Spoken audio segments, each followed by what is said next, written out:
Okay, well, let's just start going through it, and I mean, I think we should be able to get through the whole thing if I just kind of go through this. So let's just start here then with 36 at the beginning. So just remember that when you're doing anything with logs, all right, it's going to, on this one, it just wants you to change it into an exponential equation, right? So we'll just take the base, raise it to that power, and then it has to equal. We call this the argument of the logarithm, but that sounds kind of strange sometimes to some people. Well, that's what they call it. So, all right, so we're just switching those around. And then what would this one be if you changed it to log form? So now going the other direction. Do you know?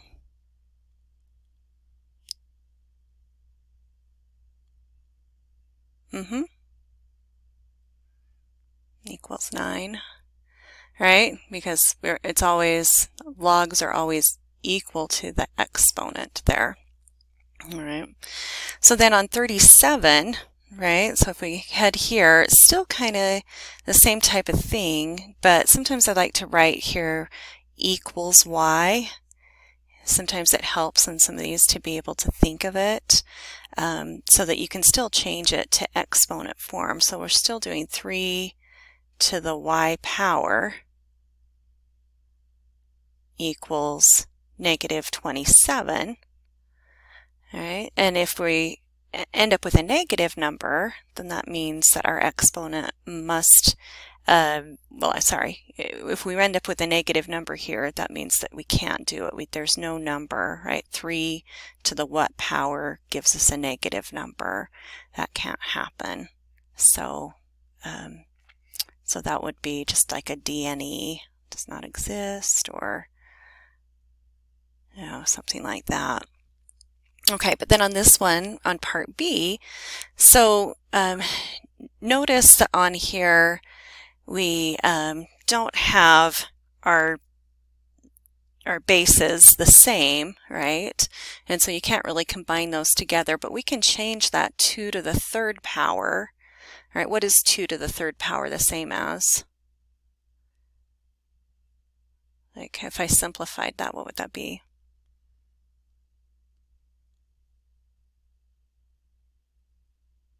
Sure, I can hear you now.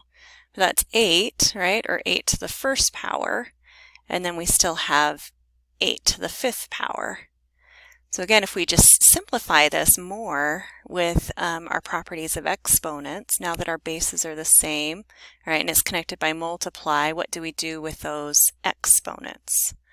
Looks like we've had a few more people join us, so please feel free to hop in on the conversation if you can, or ask some notes in the chat or anything like that. Ask any questions that you have.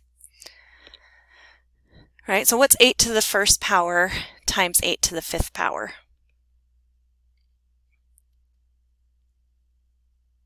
What do we do with those powers? Yeah, add them. So that's really 8 to the sixth power, right? And so it's easiest if we get those together first. And then one of our properties of logs said that if we have the log in the same base as our exponent, that really just undoes each other, right? So when you're taking the log base 8 of 8, all right, that's really going to undo each other, and all you're left with is the exponent. So that's how we get 6 on that one. Does that make more sense, Jeremiah? Where did he go?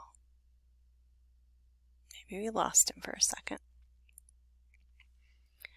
All right. Hi, Carrie. How are you? Good. Feel free to just chime in with any questions that you have or anything like that, okay?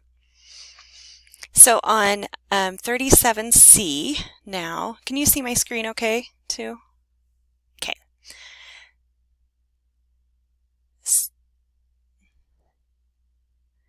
So on this one, right, we're just still changing it to exponent form to be able to figure it out easier. So 10 to the what power equals 1 million. And it's nice when we have powers of 10 because remember, all we're really doing is that power is going to be how many zeros there are in this. So, I mean, you could kind of figure it out on your calculator too, right? By doing 10 times 10 times 10 times 10, all right, doing that. But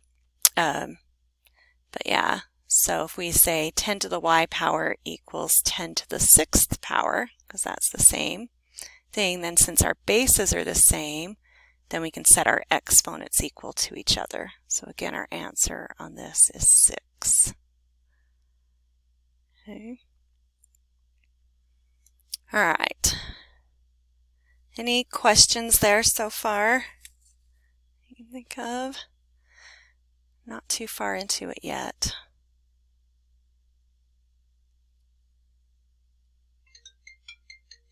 Oh, no.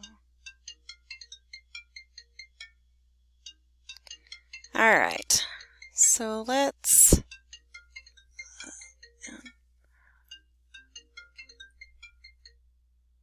okay.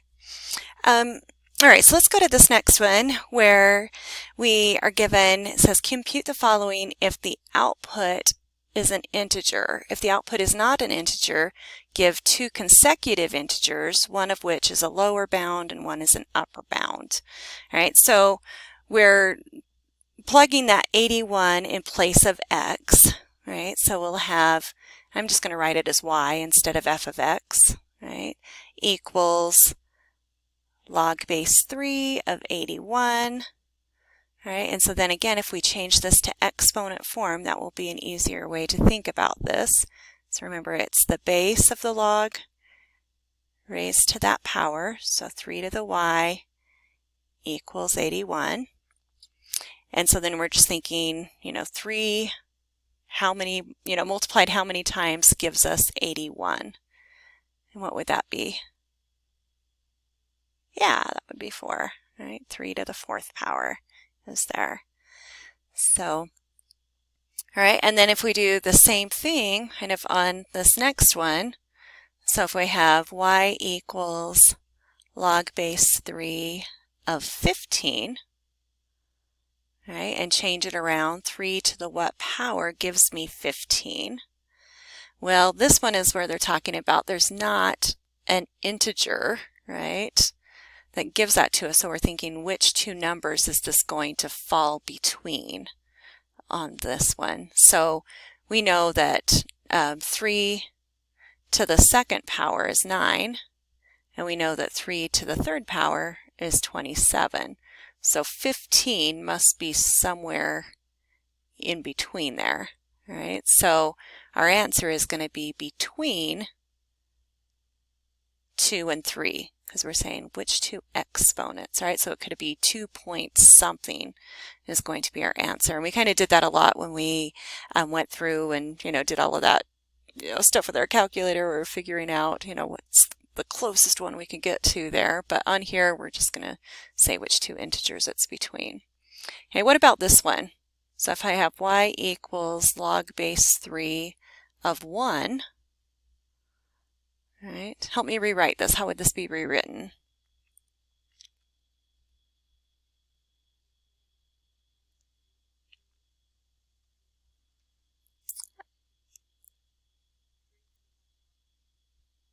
Okay, yeah, 3 to the y power equals 1. Right. Okay, and then what do we, so then we need to figure out what our y would be. So 3 to the what power is 1? 0. Okay. All right. And then, yeah, if you're not talking, just go ahead and mute it and then unmute it when you talk, just so if there's any background noise, it won't be hard to hear. All right, so what about graphing logs? This is sometimes where people get a little bit confused because they kind of get stuck. They think, well, how can I put something in for X and figure out what the Y is? But what is it that we need to do first with this? What's going to be the easiest way to graph a log function? Is remember? Yeah, but before we choose the Y's, remember how we changed it to exponent form first? Right? So this is, yeah. So change that one to Y. So then if I change it to exponent power, I'll have 2 to the what power equals X. All right? And then like you said, you're going to pick the Y's and then solve for X when you put them in here. All right? So what would some good Y's be to pick? Yeah, 0 is always a nice one to pick, right? So 2 to the 0 power is 1, right? What did you say when you put? Okay. Okay, yeah, and if you wanted to pick like something that was negative also, so you could see what was happening that way, you could do that as well. But usually you can get a pretty good idea what it looks like if you pick, you don't have to pick the negatives as long as you remember what's happening with that graph. All right, so on this one, 2 to the first power is 2, and then 2 to the second power is 4. What about 2 to the negative 1 power?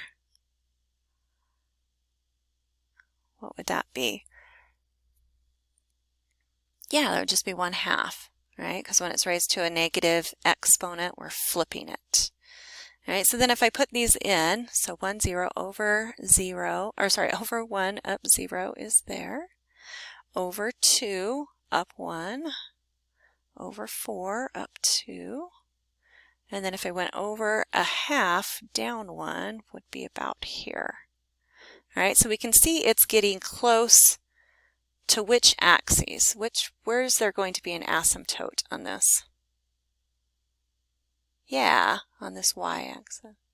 Yeah, so it's going to get really, really close. All right, mine's looking like it's touching, but pretend it's not. All right, get really, really close, but it actually never, ever touches it. So that means that this is our asymptote.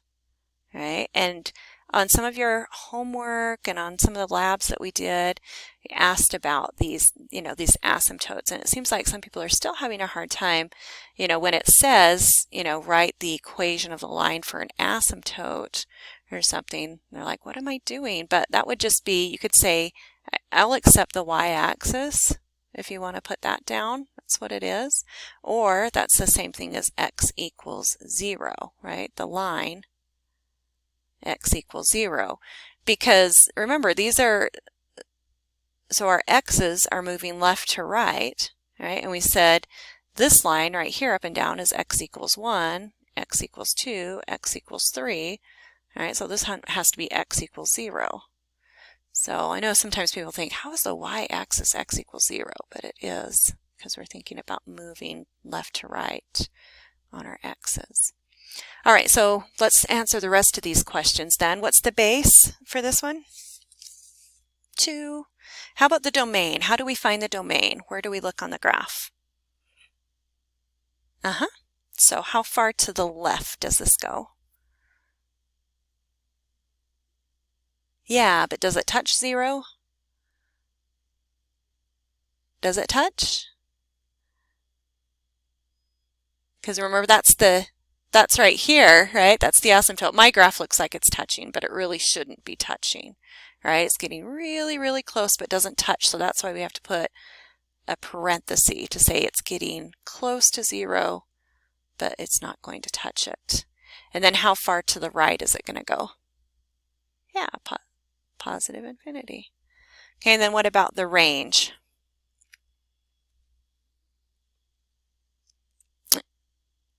It is. So remember that the domain, I'm just going to put a little reminder out here, right, that you're looking from left to right, where the range, you're looking from bottom to top.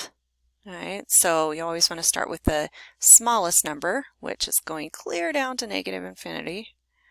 And then, like you said, this is eventually going to go up to infinity. It's kind of moving at a slow pace, but if it keeps going and going, it will head up to positive infinity.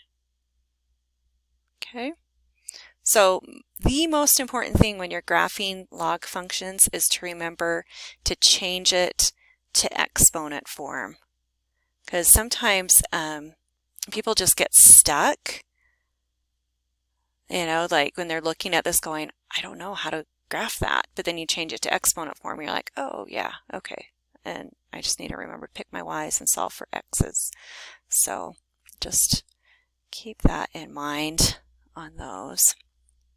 Okay, should we keep going? Feeling like you guys got this? Okay. All right, what about solving these now? All right, so we're solving exponential and log functions. So what are we going to do on part A here? What would be a first good move?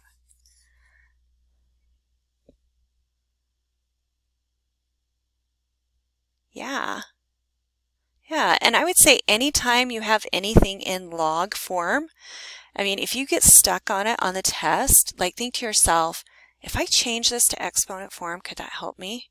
I mean, for some reason, you know, I mean, people just, you know, it just is hard to, you know, look at it that way. But once you see it here, you're like, yeah, I know how to do that. So it is 7 to the negative third power. That one you, yeah. Uh-huh.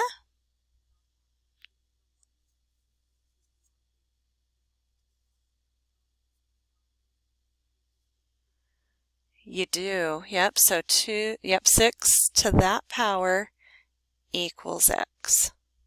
All right, it's kind of like this little, it doesn't, if it helps, yeah, if it helps in your mind, some people are like, I just like that, you know, the number on the other side, and that's totally fine. So if you say, I'm going to write it as log base 6 of x equals 1, right, I can swap which sides they're on.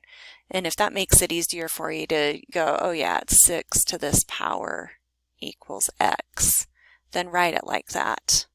Because yeah, it doesn't matter. Since it's an equation, you could flip those two things around, right? Like I could have x equals 3 or 3 equals x, right? Same thing. It doesn't matter which side those are on. But if it makes it easier for your brain, then do it.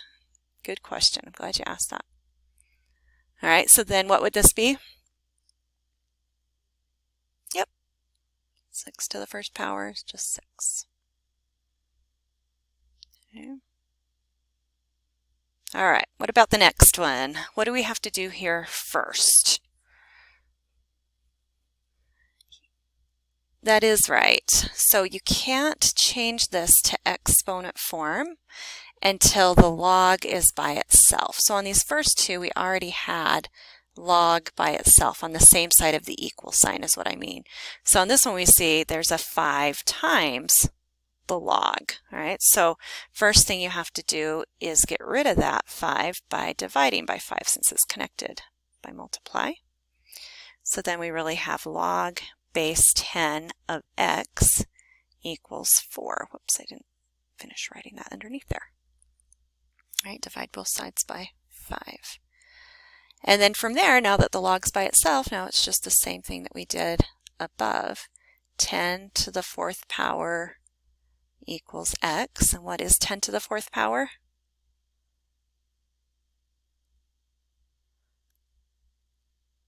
Close. Yeah, so it's a 1 with 4 zeros behind it. So remember that that 4, when it's powers of 10, that's telling us how many zeros are behind it. Right? So x equals 10,000 on that one. All right, what about on this one? I'm trying to remember. I don't think we've done one quite like this as an example, but you still need to think of it the same idea that's happening here, right?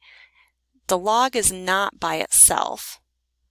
So how could we get it to be by itself? Yeah. All right, so if I multiply this side by 2, then those will divide out. And if I multiply one side by 2, I've got to multiply the other side by 2. Ooh, that looks weird. It's hard to see here, right? Is there a question? Okay. So 8 equals log base 2 of x. Then what?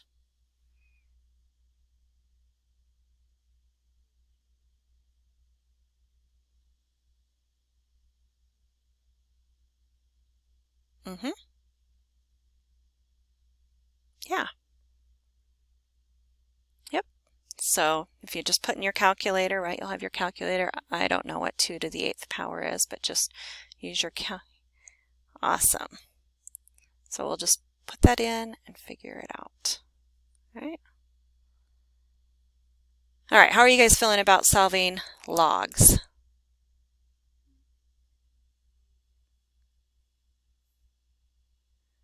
Okay, so you're saying like it's harder when it's in a story problem or something, or?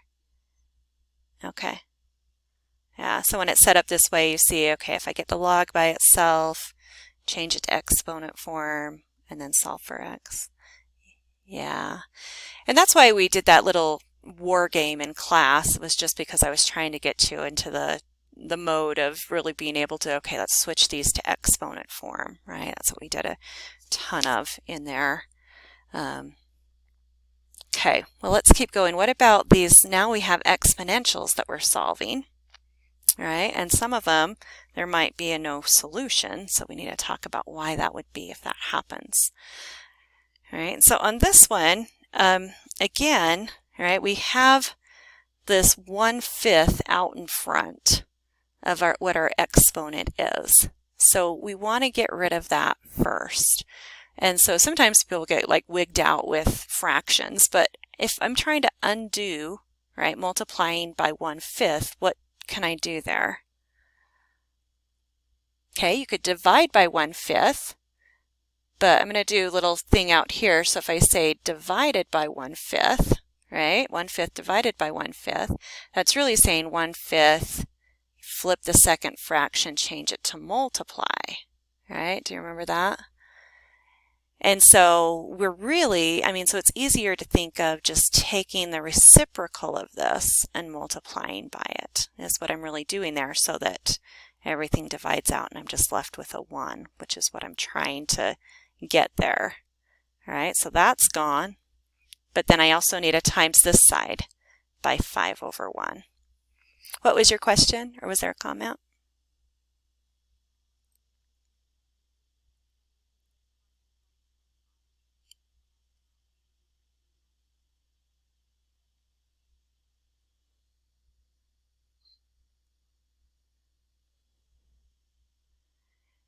Yeah, so you have to multiply both sides by 5, right? But really, when we're doing that, we're looking at this going, okay, this is really dividing out with the 500 on the bottom. So 5 divides into 5 once and into 500 100 times.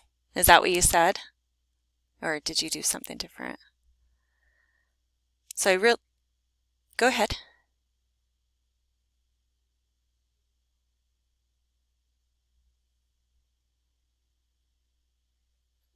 Uh-huh. Yeah. Right. Because so we're thinking 10 to the what power gives us that 1/100.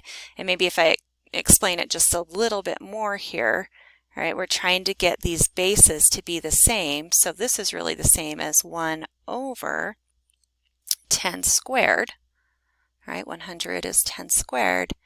And then this doesn't say 1/10 to the x, it says 10 to the x, so that means I'm going to use those properties of exponents and flip this guy upstairs, right? So then that's really 10 to the x equals 10 to the -2 power, right? Because if I flip it, around, it changes that exponent. And so that's how we get that -2. Does that make sense, or did I lose Anybody there?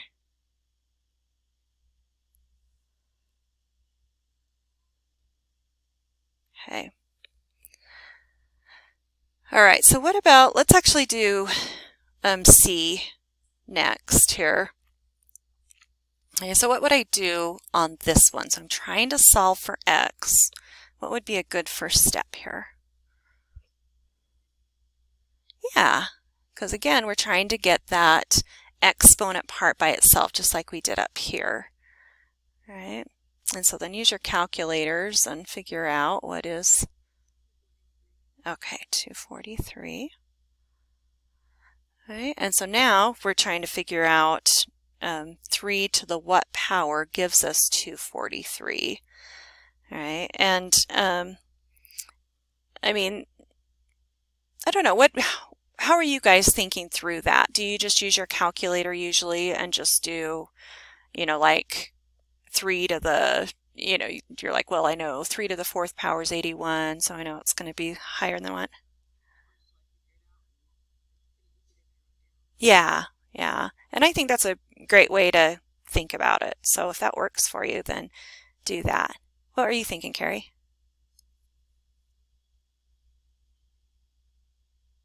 Okay. And you could actually,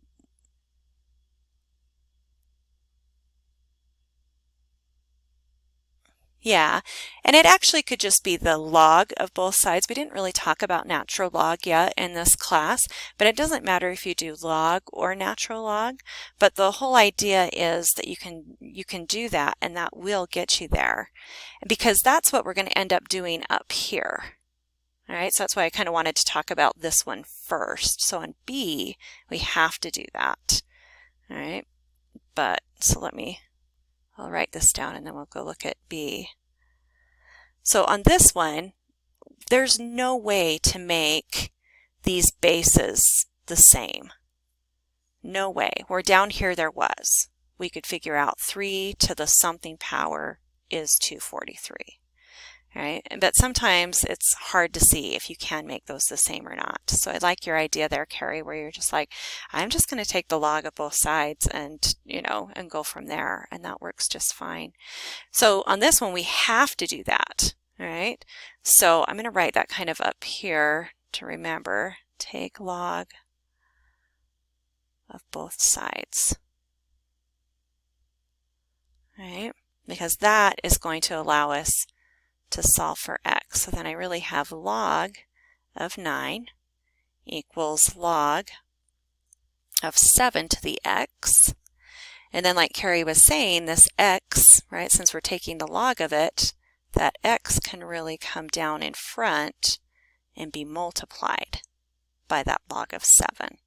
So let me do another step here. So log of 9 equals x times log of 7. And then to get x by itself, since it's connected by multiply, we'll divide both sides. All right. And then if it asks for you to keep it in exact form, right, that would be this answer.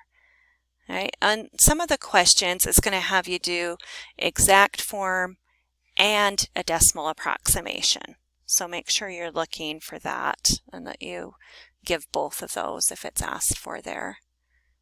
Okay, but do you see down here what she was saying is if we took the log of 3 to the x equals log of 243, and then that x comes down in front.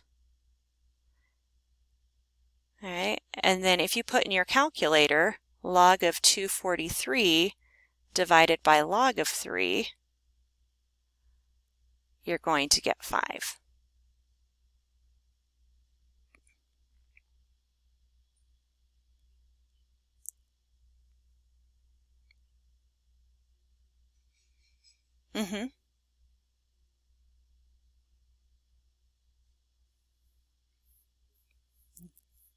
Yes, it will. Yep, so this way always works. Whenever you're solving an exponential, right, to undo an exponential, you take the log of both sides, right? Just like if you were going to, you know, undo adding something, right? You'd subtract something from both sides. So yeah, that always works. Good question. Okay, so what about this one?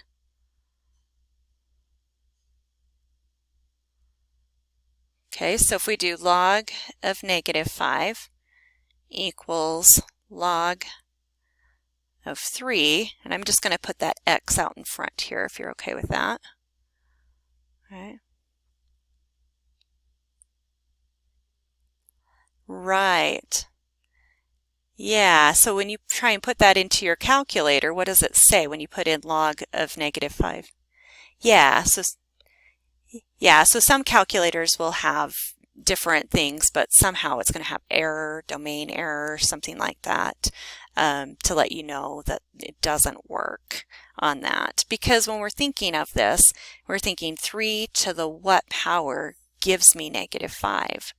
There's no way I can end up with a negative number, right? Because if I put it to a 0 power, that's just 1. If I put it to a negative power, that gives me a fraction. So there's just no way to get an answer on this. That would not exist. All right, and so key thing to remember, right, that you can't take,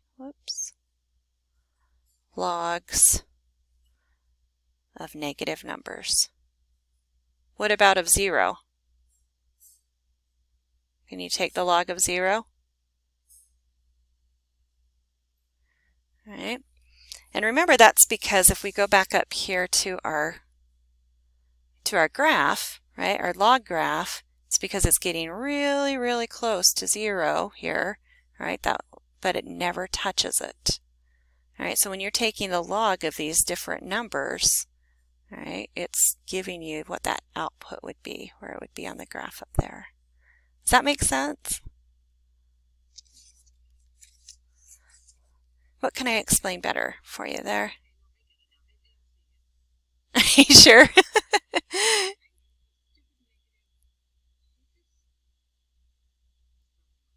I know. You're like, really? Do we have to deal with negatives? Yeah, I know. Like, I'd rather keep things positive.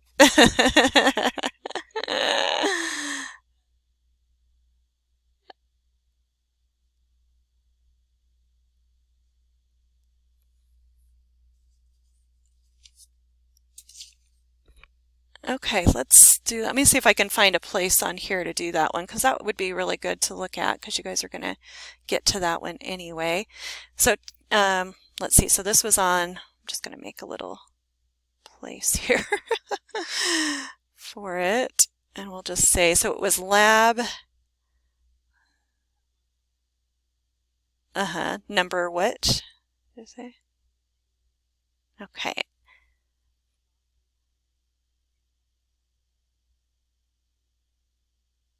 Okay, and then,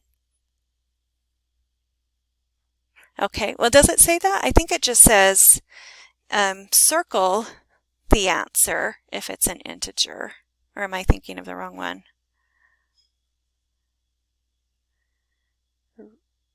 Right, so if you can't write them as an integer, you don't have to simplify it. So this is just one, this would not be circled, right? Because if you're thinking of, 3 to the what power gives you 1/7, right? I mean, it's going to be a weird decimal number, right? And you could sit there and, take time to figure out, okay, well, what if I, did the, 3 to the, negative something power. We know it has to be a negative because it's a fraction here, right? And then you could keep trying things out. But all you need to do on this one is just not circle it. You only need to simplify the ones that are integers. Okay, but you could find that answer, but I'm not going to ask you to find any answer like that on the test. So I don't want you to spend the time doing that if you don't, need to. Just don't circle it. Okay. I'm glad you asked though about that, because that can be kind of weird there. Okay. Whoopsie.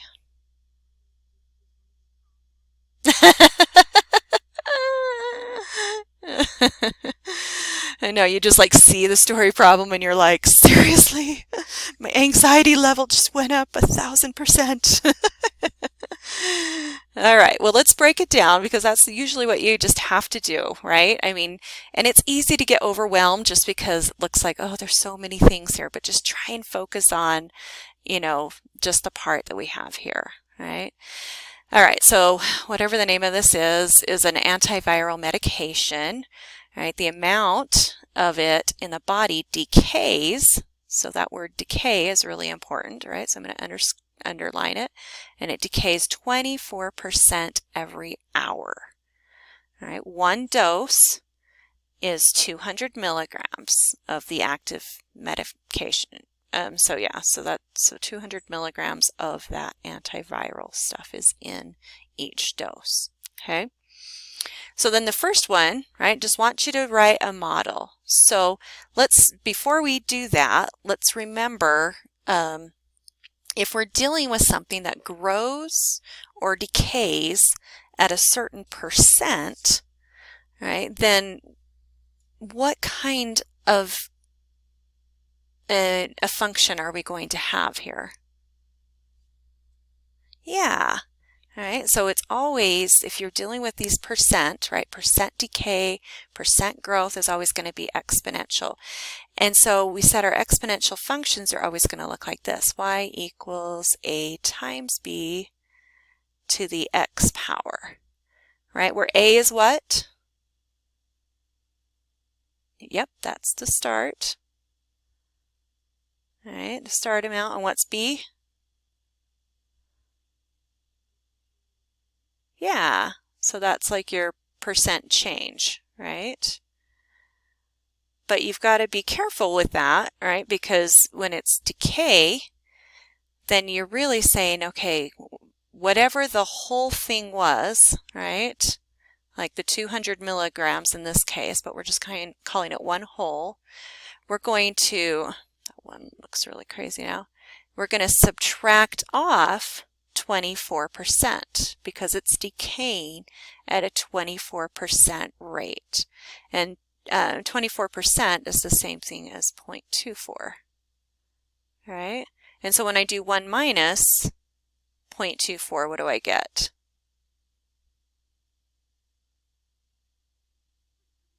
Yeah. So, and I want to talk about this just to make sure it's clear. Why are we doing this? Why are we subtracting it off? What does this 0.76 really mean?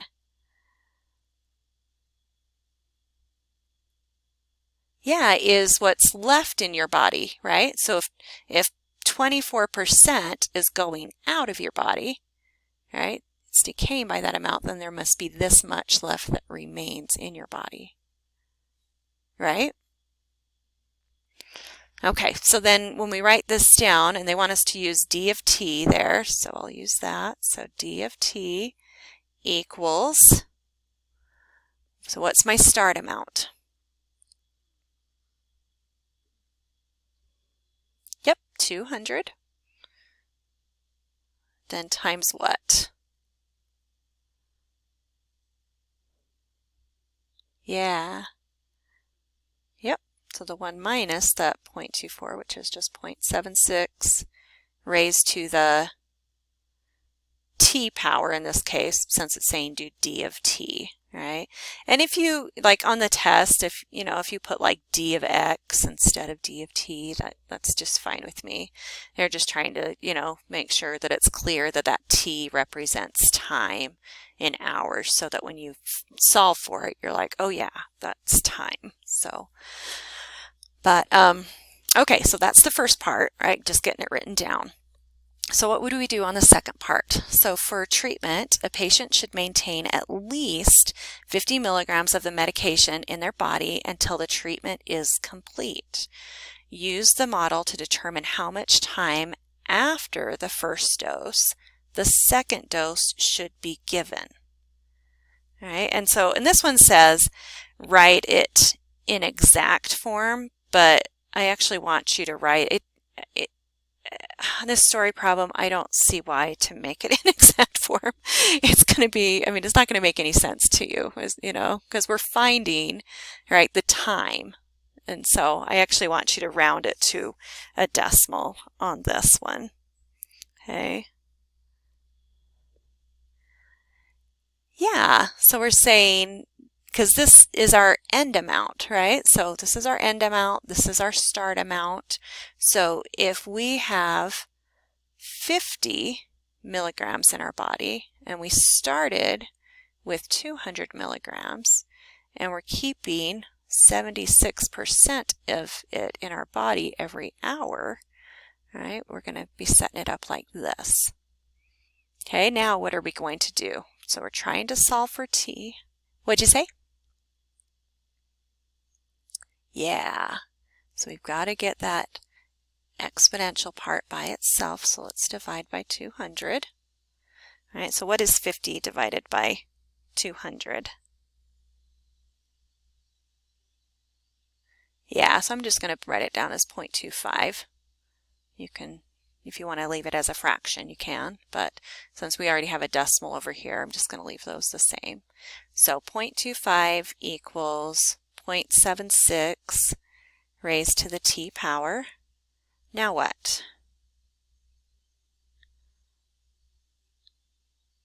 Exactly, right? So just like we did on those other ones, it's just we had to set up this equation, right?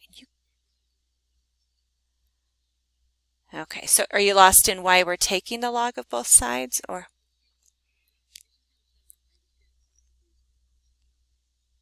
Okay. Do you see why the 50 goes here now?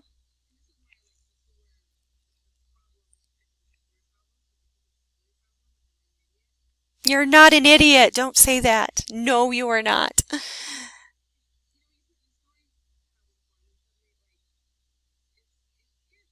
Yeah. Yeah. And I think that's what it is just, but kind of breaking it down and going, okay, what did I do on the other ones? I could do those other problems just above it just fine, you know? Yeah. And I know, and you guys are not alone in that for sure. So, you know, it's just something that you have to kind of, you know, it takes a lot of time to just be like, okay, I can do this. And I think it's a lot of like positive self-talk too. Some people are, you know, aren't all about that, but I am. I think you have to really be like, I can do this. I did that other one. I can totally can do this. Okay, so then we're just going to divide, right? So put that in your calculator. Because that doesn't make any, like if you leave it in exact form, that would be the exact form. But that's not telling me how many hours, right, later it needs to be done. So it just, yeah, so about, if you round to the nearest tenth, it'll tell you on the test right around to, it's 5 point what? Or is it just pretty close to 5?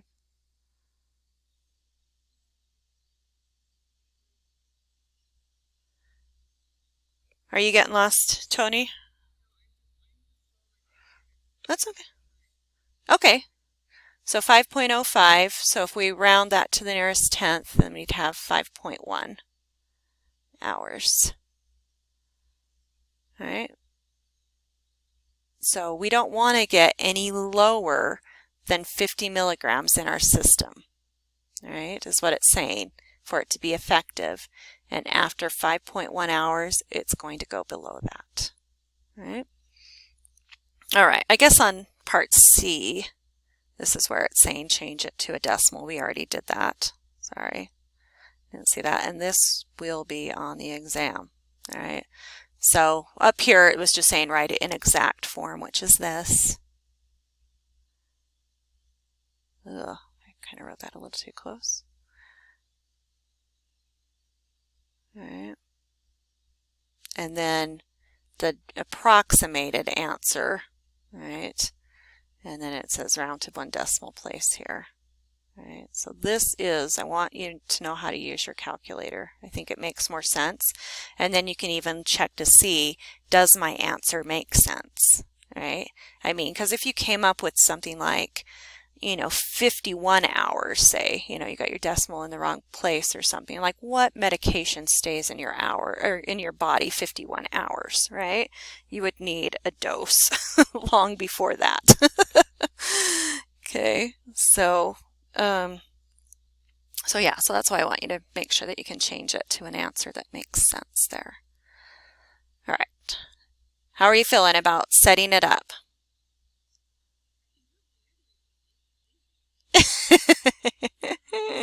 But I want you to pretend like, Tony, I want you to pretend like I'm sitting there right next to you at the test, okay? And just be like, what would Becky say here? Huh?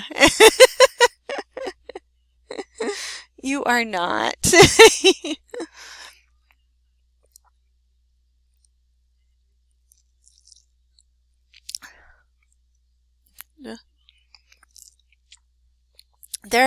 There is no, I mean, why does it matter that you go slower?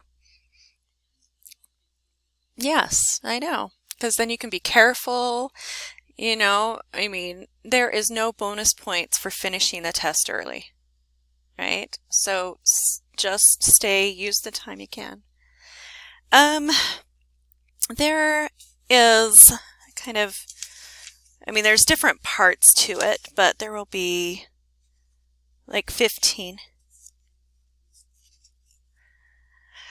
Well, I said I would do a couple of, maybe 15 minutes or something of a little bit of review in case there was any questions off of the lab that anybody wanted to go over or anything like that, or homework questions that we want to look at really, Trip. Nope. Nope, that's it. So, yeah. Where's his tournament? Okay, cool. You're like, I gotta be there.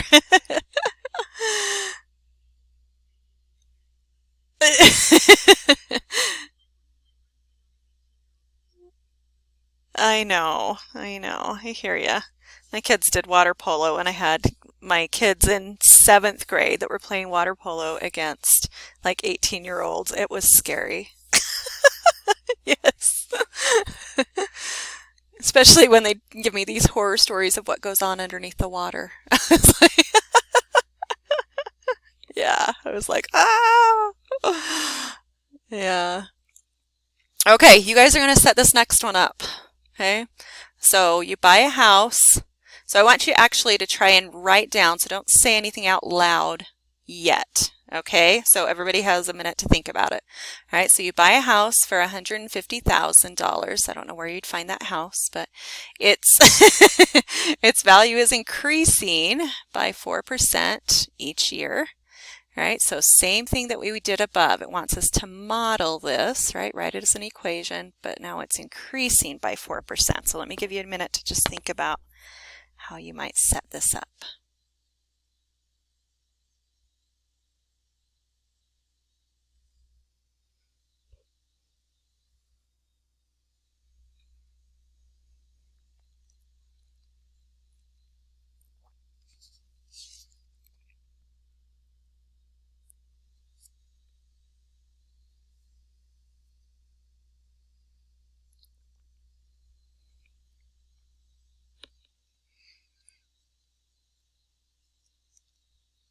All right, Tony, what are you thinking?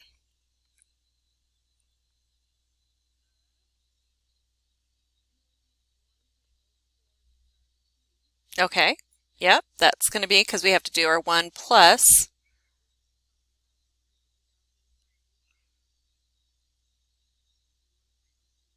Mm-hmm. Yes, I'm totally serious. Is that what you got too, Carrie? Jeremias, are you still on? I haven't heard from you in a while. And Alyssa? Okay, awesome. I can't see if there's anybody else on now. Okay, cool. I know. All right, so now I want you to try part B on this, right? So now it says, how many years will it take your house to be worth $1 million?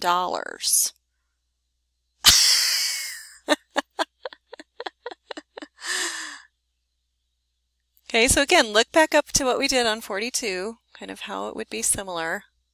Try and set that up.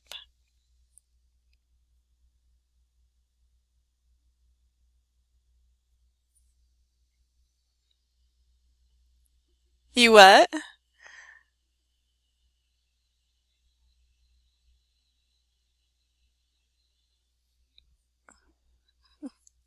They're going to be pretty similar, so I think you'll do just fine.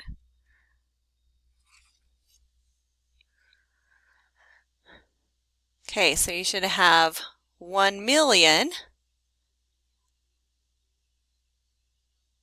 Uh-huh.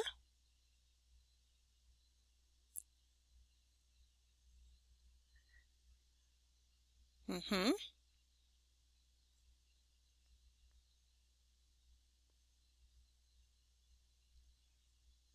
And then just put that into your calculator and come up with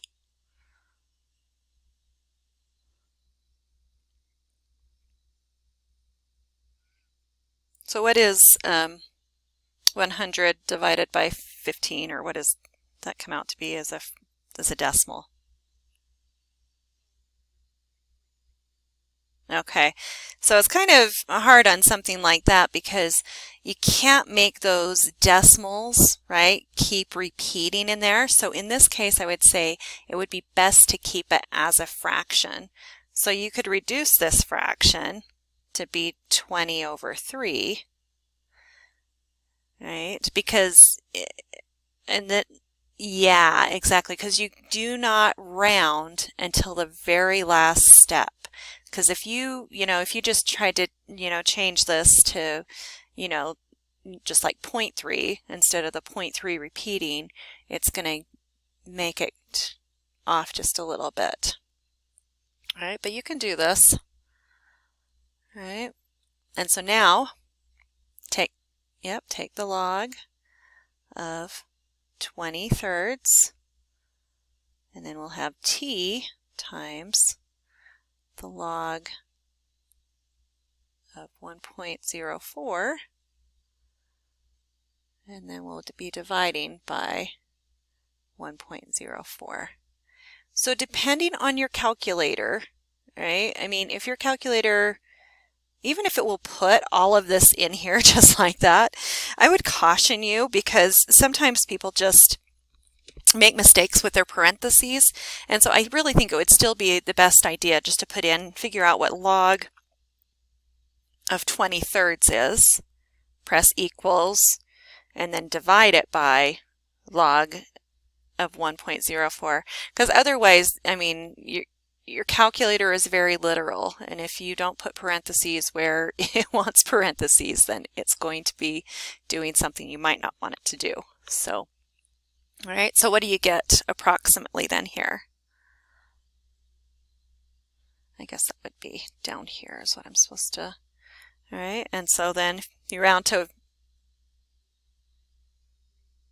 yeah, 48.4 what? What's our label on this? Yeah, years. Okay, what did you do?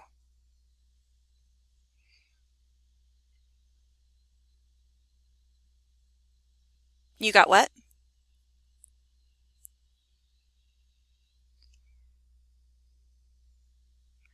So try putting it into your calc. Do you have this part written down on your paper like this? Log of 20 thirds over log of 1.04? It might just be how you...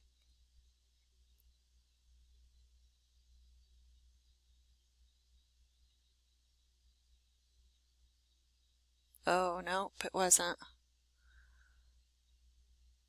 Okay. Yep. So just, I mean, I'll just tell you, I mean, on the test, we're not going to have weird fraction stuff like this. So,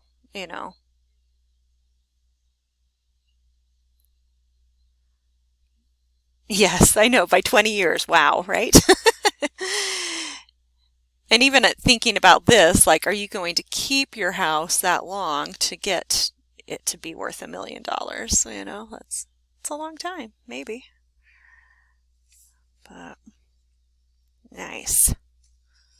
Okay, how are you guys feeling about those two? Really, if you can do those two type, you're going to be really set on the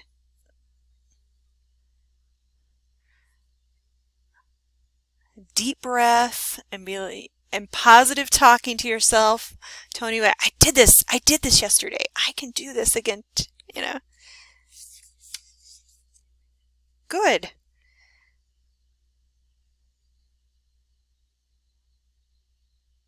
No, that's not, we're not putting that out in the universe. No. You're going to take some deep breaths because usually what happens is like when you're feeling anxious, I mean, that does happen, you know, like, so if you can calm yourself down, then your brain can actually, you know, find in your brain where it's at.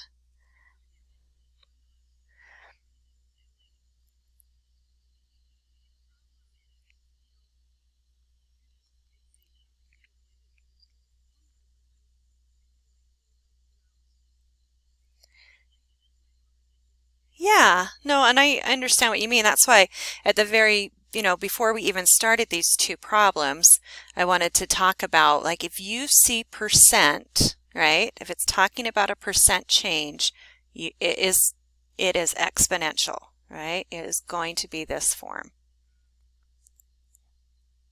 Okay. Yep. Yep.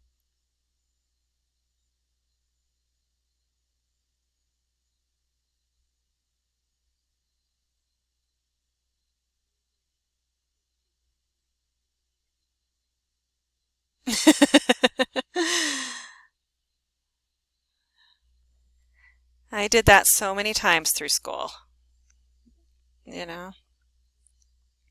I had this psychology class that kicked my butt, and I just had like flashcards and stuff with me all the time. Whenever I had a free moment, I was looking at them.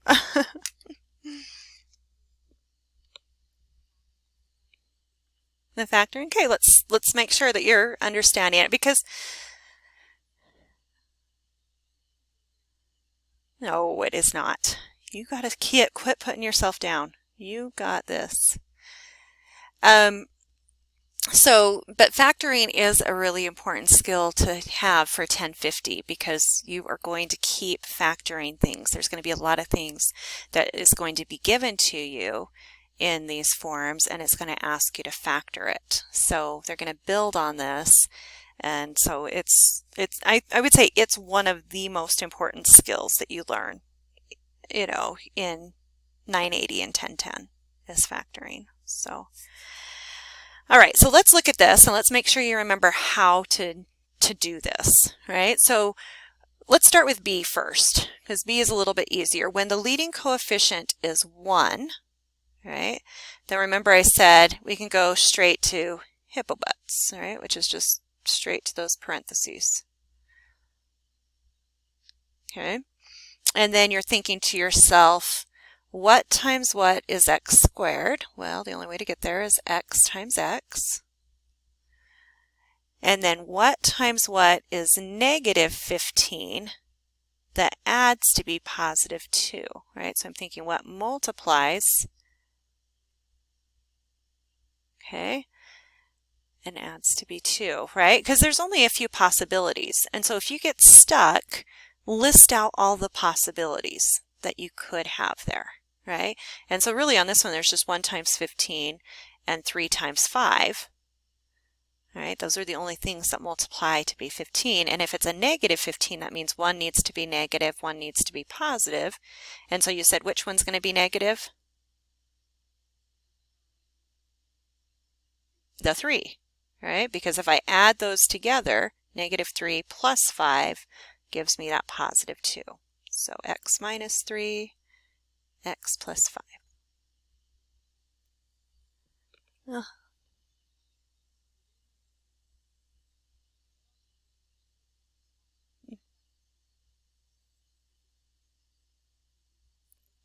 Yep, that's always true.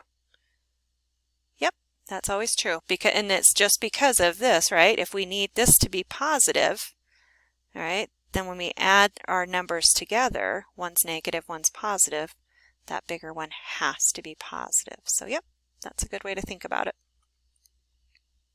So if it was negative, then our bigger number would need to be negative.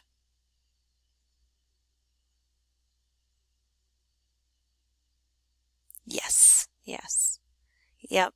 But remember, that's, I mean, that works when we have them this way with the, yeah, when the leading coefficient is 1. Sometimes it gets a little bit trickier when we're doing some other ones, but let's look at this one now, right? So our leading coefficient is not 1, and so that means that we're going to multiply our first term and our last term together, right? And make sure it's always in descending order, meaning it's going x squared, x term, and then your constant term.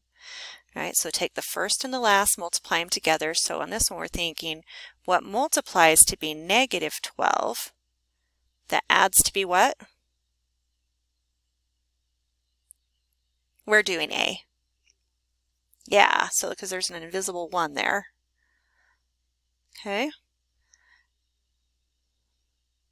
So to get 1, then you're saying, so 4 and 3, and which one needs to be positive? Yep, and 3 is going to be negative. All right, but remember, on this one, you can't go straight to hippo butts. All right, looks really weird. Because we have this 2 out in front, so when it was the leading coefficient is 1, you can go straight to that.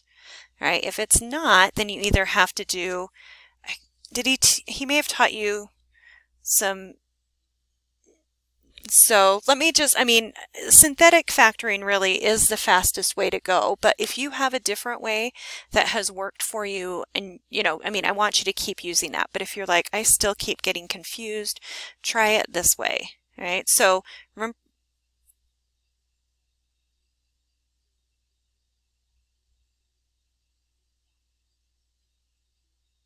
yep, yeah, and so then those are your bottom numbers. And then what do we put on our top?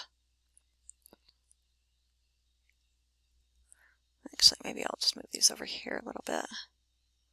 All right, so 4 and negative 3. Oops. All right, so I have to keep that negative with my 3 here because I said that one needs to be negative. And then you're going to use whatever that leading coefficient is. Goes on top. It's always going to be that first one. Whatever that leading term is, goes on the top part of the fraction. Okay, and then remember, these are our 2 terms that we're writing down. So it's kind of like, this is our x, right? But then I need to look and see, can I reduce these? Well, this one won't be reduced, right? 2 and 3 can't reduce anymore. So I know that is going to be 2x, and since this is a minus 3, we'll put that here. So one of my factors is 2x minus 3. But then when I reduce this one, I can see that 2 divides into 2 once and into 4 twice. Okay.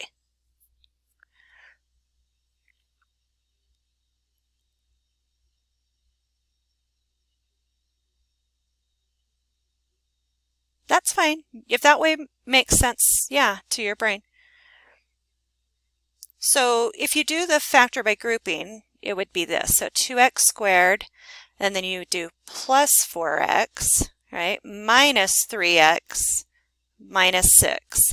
And then you split it here, right, and then you take out what's common, right, so 2x, and then x plus 2. And then what's common here, if that's a negative at the beginning, you need to make sure you take that out. So negative 3 comes out and left with x plus 2. And then those are both the same, right? So I have x plus 2 is one of my terms. And then my leftovers make my other term. So do it that way. So if this way doesn't work for your brain, I don't want you to use it. Right? I always want you to use whatever works best for your brain. Okay. What about the rest of you? Jeremiah, Alyssa, Anybody else out there? I can't see the list of people. Oh, Alyssa got off. Okay, I think she had work or something. I think she said like at noon or something. The factor by grouping or the synthetic factoring? Yeah. So I just say just as long as you know a way, like just stick with that way. You know, don't try and like switch it up and stuff, because if this way is working best for your brain, like, and you try and switch to this, you're going to be totally making, you know, a mud puddle in your brain. So don't do that. Just stick with what's working for you. I know. There is. There is. Okay, what about part C?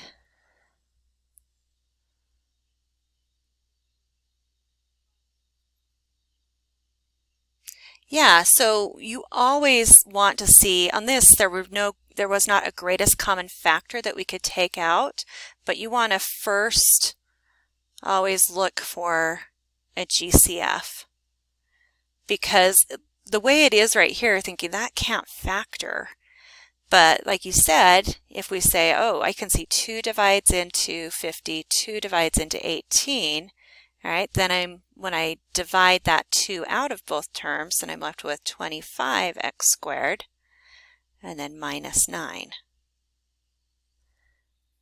right? And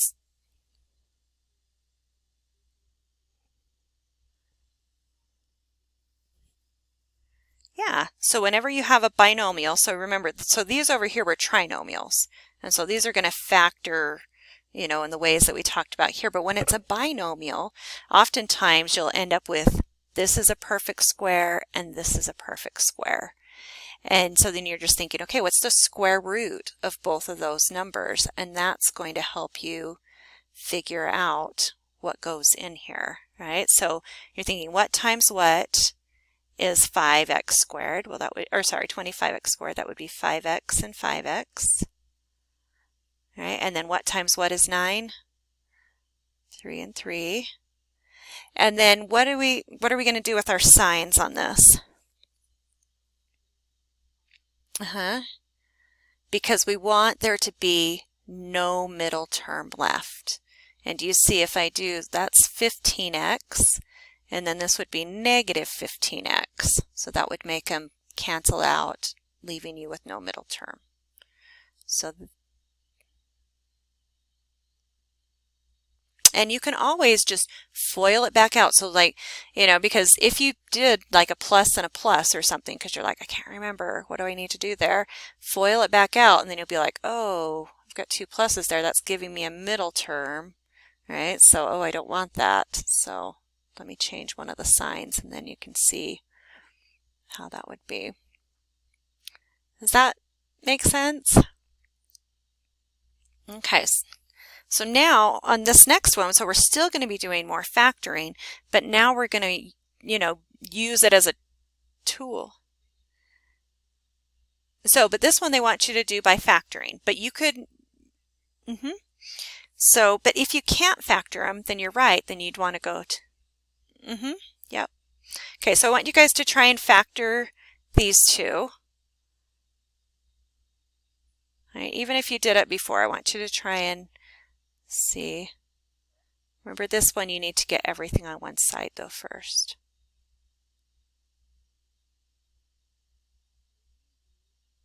We're going to do both of them. I want you to try and factor, just factor both of them. Don't solve them yet, but see if you can get the factoring for it. For A and B.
All right, so on part A, all right, since the leading coefficient is 1, that's how I know I can go straight to hippobutts there.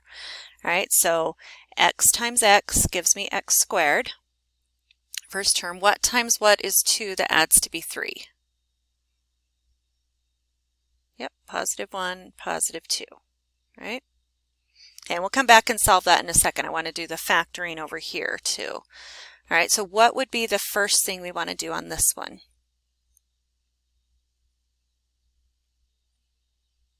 Yeah, so you've got to remember to look for a GCF on it. You know, so if you're like, okay, these are kind of big numbers, can I take something out? That would be helpful.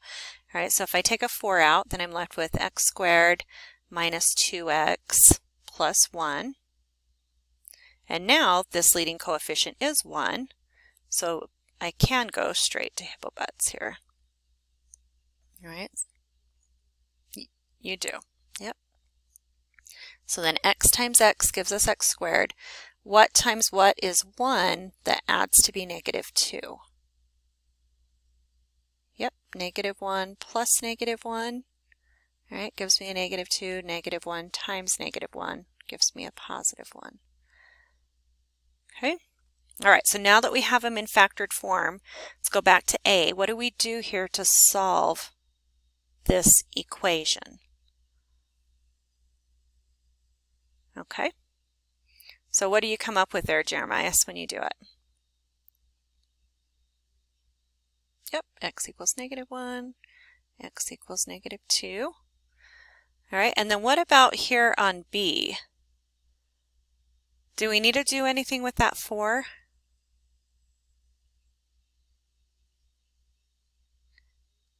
Why? You're right, but why don't we need to do anything with it?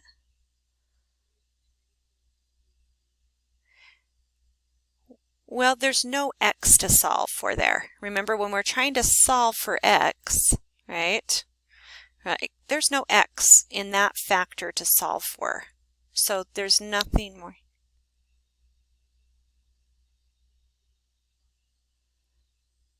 Yes. Right. So like if you had something like 3x cubed, you know, plus 6x squared or something like that, then you'd have, you know, 3x squared that comes out, right? And since there's that x that's coming out, that means that you set that part equal to 0. Okay. But on ours, right, we don't have an x there. And so we're just going to set the other two parts equal to 0. And we get the same thing, right, which is x equals what? Yeah. And I want to make sure it's clear, when you have like a repeating, you know, when you have a repeating factor like this, that means that when you know, if you were to draw your parabola, that it's actually like, whoops, that didn't look like it hit there, right? But it's hitting at x equals 1. Still didn't make it go down and hit it. This pen is not being very helpful. So right there is just 1, right? So anyway, that's what's happening when you have this repeated factor, is that, because remember, usually we'll end up with two answers when we solve for x, because that's where it's hitting the x-axis, right? But if there's only one answer, then it's because the vertex of it is hitting the x-axis. Does that make sense? I'm trying to like just help you, like, I mean, just trying to incorporate some of these things together and make sense of it with the graphing too can make a huge difference. Okay. All right. I'm not going to do all of these falling objects one, but we're going to do a few of them here. All right, so let's do the first one. So you're first trying to figure out what the pattern is, if there is one. Right? And then we're going to figure out what the next answer would be here after we find that pattern. I know. So what would the pattern be? It looks like, I mean, look at how fast it's going down. So we know it's either, you know, like it's being like a number is being subtracted each time, or it's being timesed by a fraction to make it go down like that. Okay, so dividing by 4. Yeah, so divide by 4 is the same as multiplying, right? Maybe I'll go like that. Oh gosh, that looks horrible.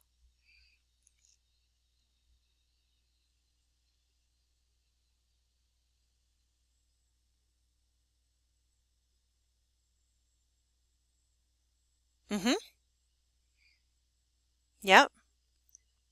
But we'll get to that in a second. So this one isn't following that though, right? You're just saying, so if you try it in your calculator, and the easiest way to kind of come up with this number to figure it out, right, is just put in your calculator what's 640 divided by 2560, right? So you're just kind of, you know, going up instead there, and then you get that timesing by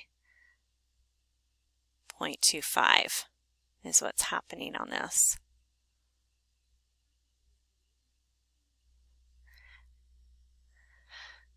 I mean, we did stuff with it earlier than that though too. I think we started this in the linear. Yeah, so this kind of goes clear back to, I mean, we did the stuff with the linears in this, in the first one, 119. Okay, yeah. All right, and so then what would our next number be here if we multiply 40 by 0.25? Right, or times it, divide it by 4 is really what we're doing there, right? What?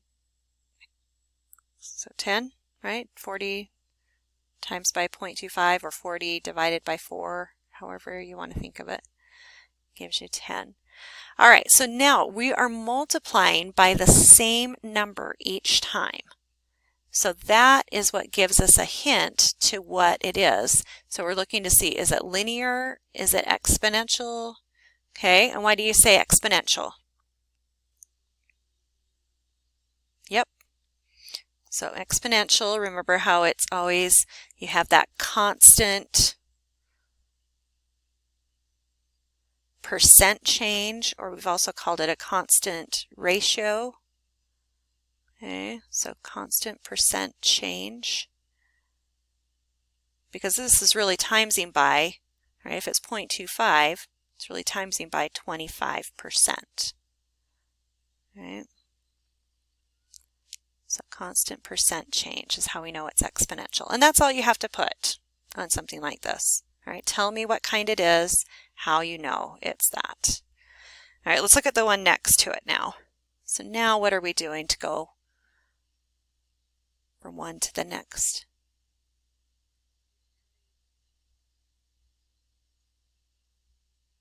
Adding 12? Does it add 12 each time? Okay.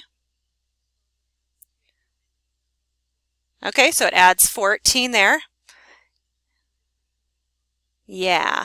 So if you just do this first one, right, and say, okay, adding 12, adding 14, adding 16, all right, and then, yeah, this is where you have to look at that second, you know, yeah. So since our constant, we have a constant second difference is what we call this. So when,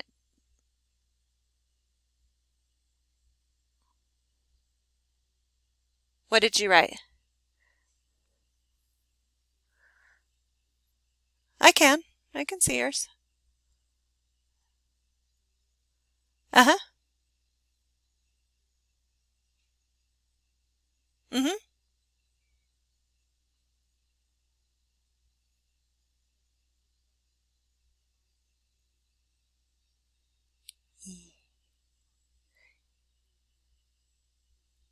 Exactly. So this column right here is that second, so we're saying when we go the first time through, we look at it and we say, oh, there isn't something constant there, but we do see there's a pattern, right? But then if I do the second difference, then we're saying, okay, this is, so I have a common second difference.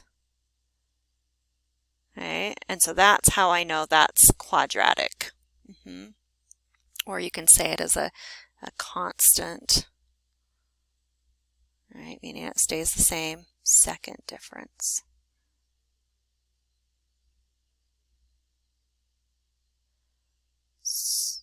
So we did exponential on that first one. Oh, okay. Yeah. Okay, so let's look at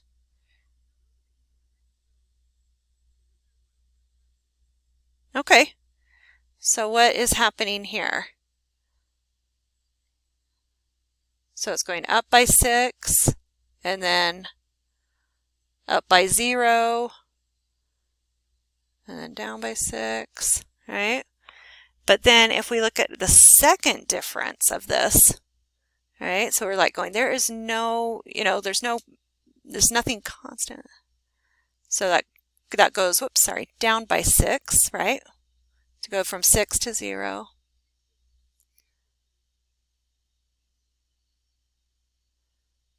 Yeah, so -6 is common here now. And that's our second difference. So that means this would be quadratic again. Right?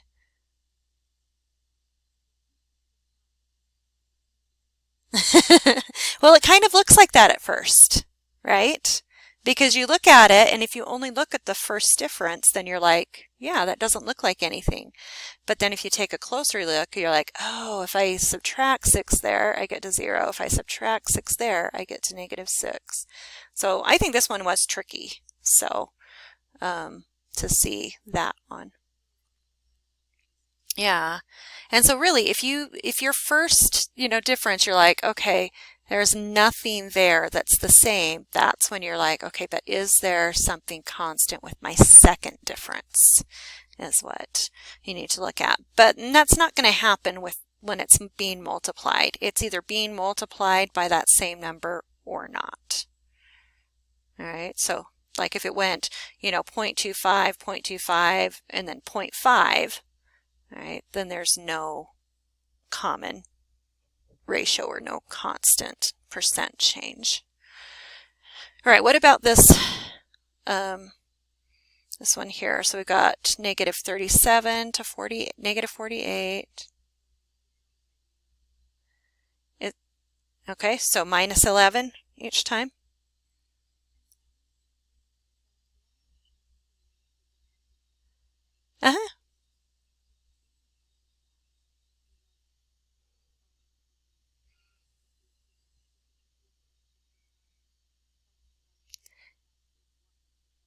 Exactly. Yep, so when you have a constant second difference, right, it doesn't matter if it's being added or subtracted, but just that is where you find it's the same, is on the second one. That's what's making it quadratic. All right, where this one, we can already see it has a common first difference, which means it's linear, it means the slope's the same, or it has a constant rate of change. That's the same thing as slope. And I'm going to write those both down because I want to make sure everybody remembers, right? Constant rate of change. Rate of change really just means the slope. And I didn't go in and fill in these next, those next things, but if it has that on the test, make sure you do those. Okay.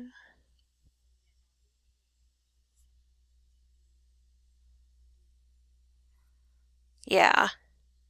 All right, so let's go on to the next stuff. Is everybody doing okay? Whoops, see, oh, that's awesome.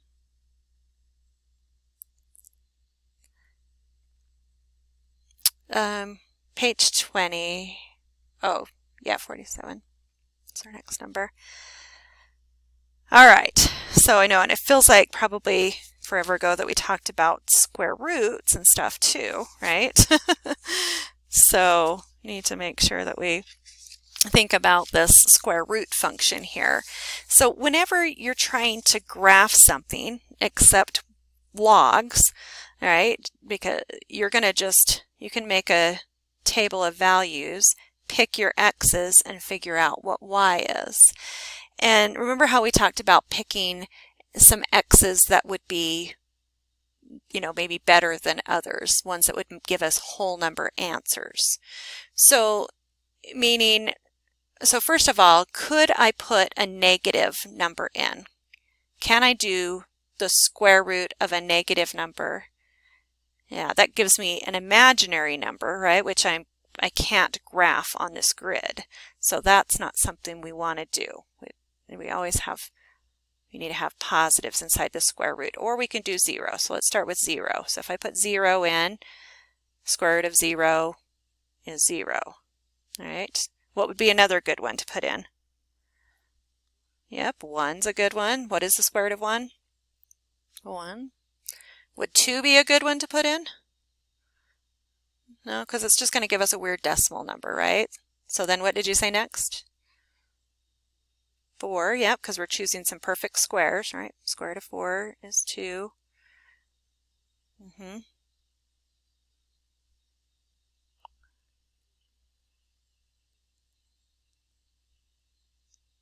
Okay, so we've got 0, 0 there, and then 1, 1, and then over 4 up 2, right, and then over 9 up 3.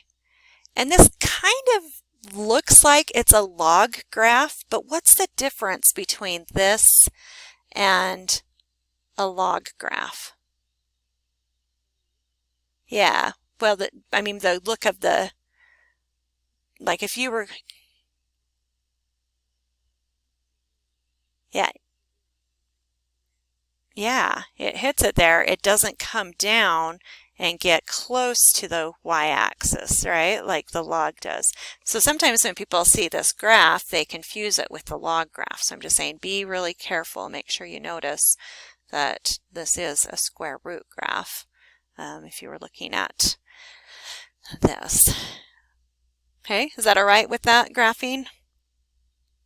All right, now how do we simplify these square roots? And I'm not going to do all of them.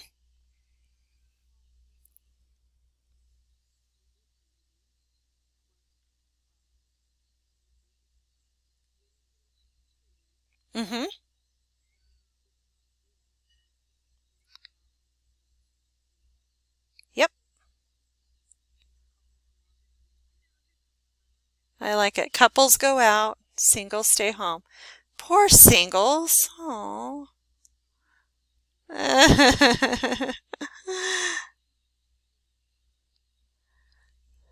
right, so yeah, I like it too. That's really good. Okay, so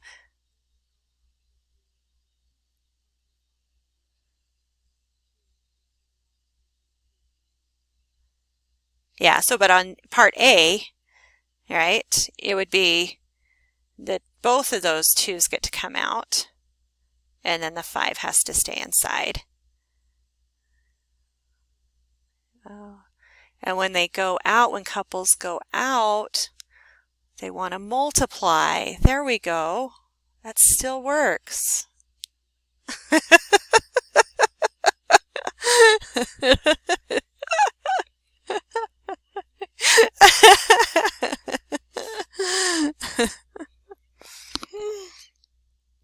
All right. So then 4 square root of 5, right? No, they don't. And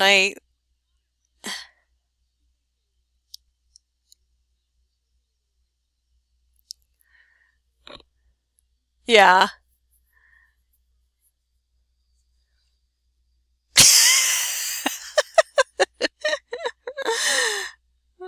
I know. I like it too. That's really good. All right, so then on this one, right, still break it down, and then like Carrie was saying, the 2 gets to come out, the 3 is still stuck inside. And then on this one, you know, there's a couple of different ways that you can do this. So, and I mean, so you could first try and, since everything's inside this, inside the square root, you could try and reduce that fraction if that's possible. But you could still do the same thing that we were doing, right? Where we have, so I'm just going to write down the prime factorizations for these. So 4 is 2 times 2, and 50 is 2 times 5 times 5, right? And so that means that we get, you know, that 5 on top and the 5 on, or then the 2 on bottom gets to come out.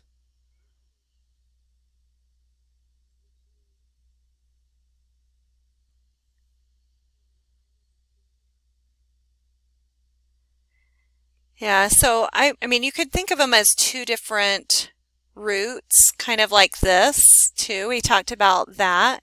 And so that means that we have like 5 and then square root of 2, right, is what we have on the top. And then the bottom, we just have 2. And so, and you can leave your answer just like this. On the answer key, they reduced it first, you know, on there, and then kind of did the square roots. But this means the same thing. So 5 square roots of 2 over 2.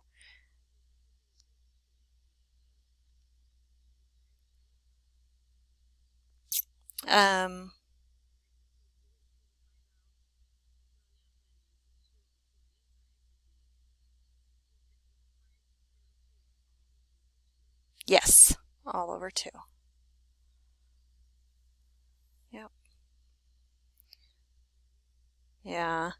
And the thing that I don't like about, you know, I mean, I don't know. I like this. I like doing it this way because it just kind of still goes along with what we talked about here. But, yeah, so I think this way is a better way to keep your answer. But it is still equivalent to the one that they have written on the key. So, all right. All right, and then what about if we have like variables instead, right? Remember this, since this is a square root. Yep,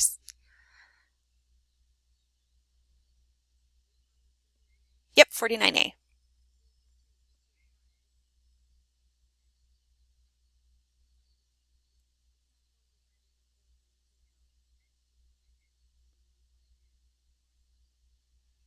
Yeah.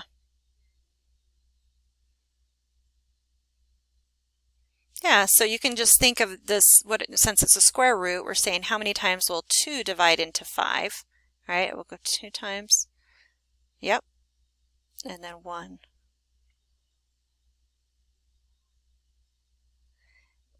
It works too. So yeah, and then you start seeing patterns when you do that though. So then you're like, oh, wait a minute, when I'm taking them out in groups of 2, well, that's just division. How many groups of 2 are there in 5? There's 2 with 1 left over. All right, how many groups of 2 are there in 8? There's 4 with nothing left over. All right, so then what would this one be? So if we take 20 and break it down, right, that's going to be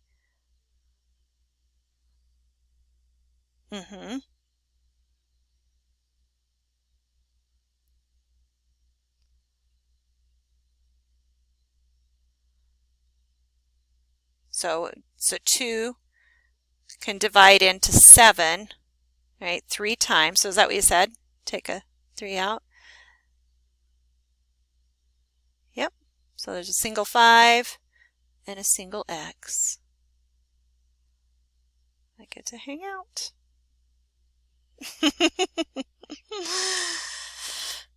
All right, because see, singles need each other too, right? That's right. See? But you don't want to be hanging out with your ex.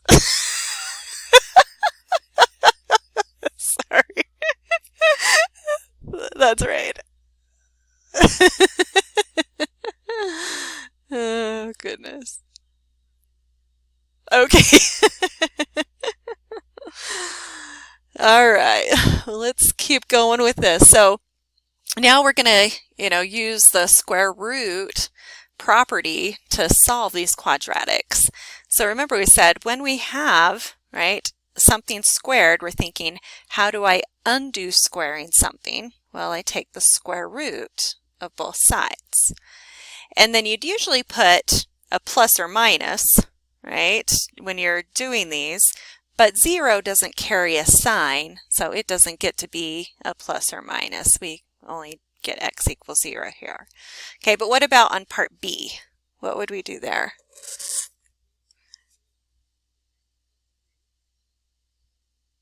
Yep. Okay.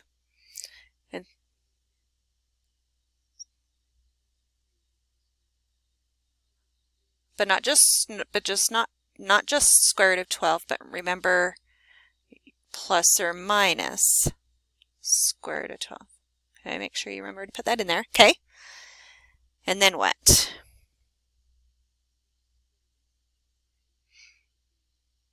Yeah, so try and simplify that more. So we'd have plus or minus 2 square root of 3. And then what's the last thing?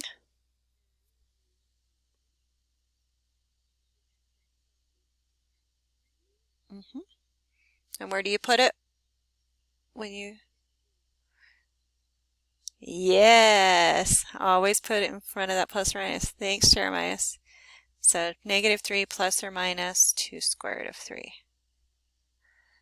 All right, and on the test, you can just leave your answer in that form. Yeah, with the plus or minus sign. That's fine to me. You don't have to write them out separate like you do on the homework. That's great. Okay, but what about on this one? So we're still going to take and do the square root of both sides, right? Because that's how we're undoing that squaring. So the square and the square root. Yeah. Yeah. All right, so now we have plus or minus the square root of negative 13.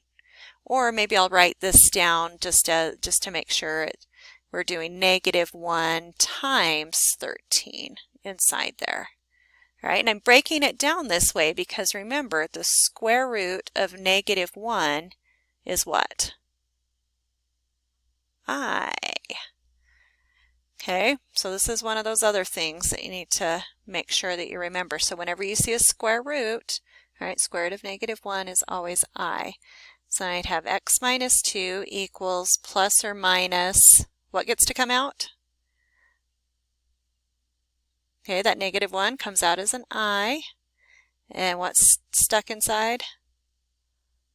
The 13. Yep. Okay, and then what's the last thing to do? Yep. Awesome.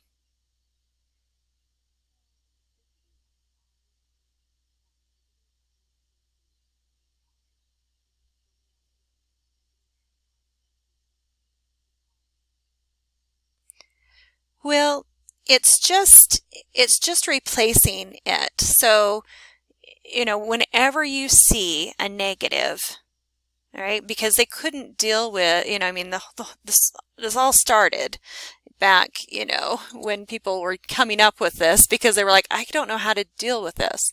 But if I change it to a constant, right, or, change it to this I, it means the square root of negative 1, but then I get to treat it like it's a variable. And then I can multiply and add and subtract and do all the things that I would with variables like that. So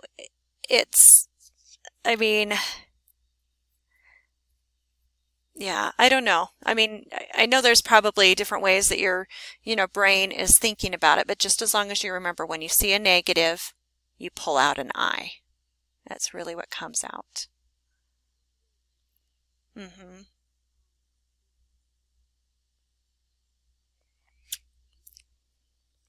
Okay, and on the test, it is going to say that I, solve, one of the quadratics by factoring. Solve one by completing the square. Solve one by doing the quadratic formula.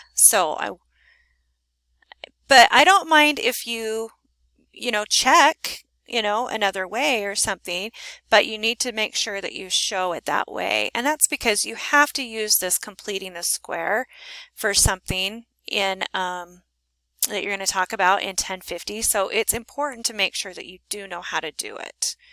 It's not just for these quadratics that you'll be using it for.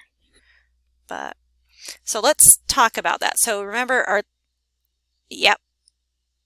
So when we do, since the leading coefficient is 1, right, then we're just going to go and get our blanks in. So I'm going to say x squared plus 2x plus blank, right? And then when I'm solving this, right, I'm going to move this over to the other side, right? So it really means I'm subtracting it over. Maybe I should write it that way. So if I'm subtracting 7 over here,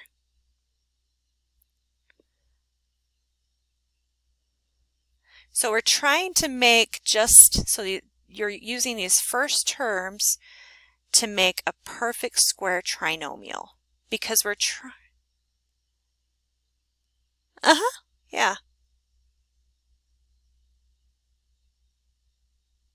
All right, so subtract that 7 over first.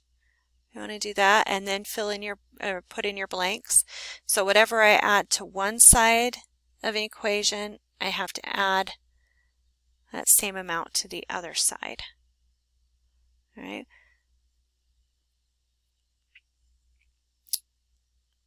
Well, yeah, so whatever you add to one side of the equation, yep, we have to add to the other side to keep it balanced. All right. So then how do we find what goes in the blank? So yeah, so half of the middle term, right, which is 1. All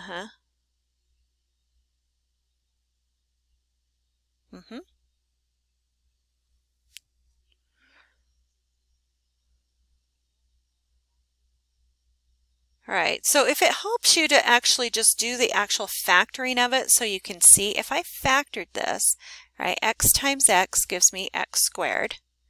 What times what gives me 1 that adds to be 2? Well, positive 1 and positive 1.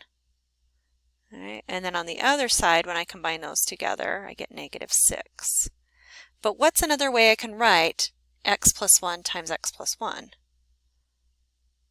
Yeah, and we want to write it that way because just like the ones that we did above here, right, notice how it was written in this form, x plus 3 all squared. And so then we could use the square root property to solve it.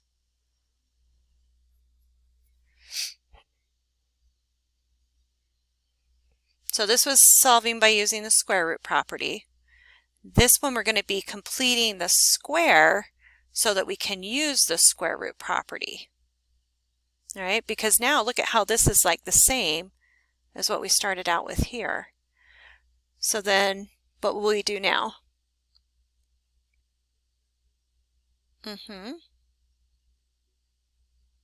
Yep.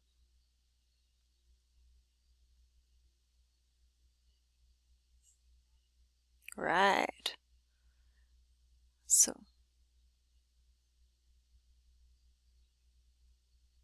yep.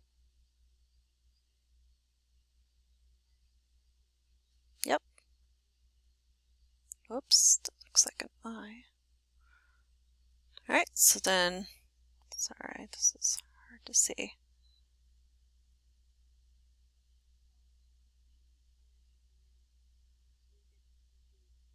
Yep, that's completing the square. Yep. So we're doing this, right, because we're trying to make this into a perfect square trinomial so that we can factor it to look something like that one above. All right, we're trying to, so that's the whole reason why we're doing this completing the square. Make it into a perfect square trinomial. It factors to be like this. Now we can use the square root property to solve it.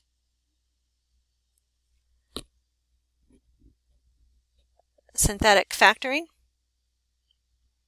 Well, you don't have to do that at all. You were doing that factor by grouping instead. Just stick with that. You don't have to do the synthetic factoring on this. Okay, so then what about this one? So like Jeremiah was asking before, he said, can we just move that number over first? Yeah, that sounds like a good idea. So let's just move that constant term over first. All right, so that gives me 2x squared plus 8x equals -5. Okay. Then our leading coefficient is not 1.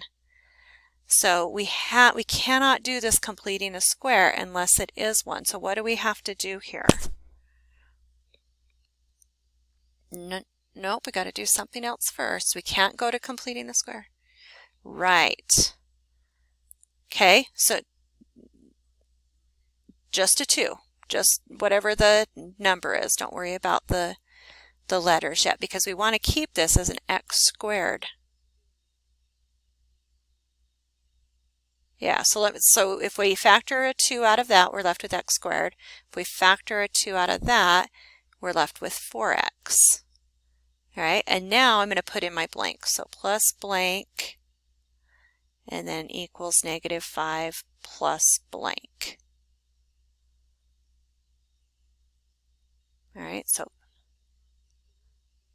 yep, so half of 4 is 2, squared is 4. But it's not going to be 4 in this blank, because what did we really add to this side? Exactly.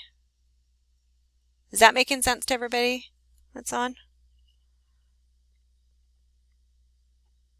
Are there questions on? Okay, so then when we factor this, all right, this is really going to be 2. And then when I factor it, it's going to be x plus 2 all squared equals what?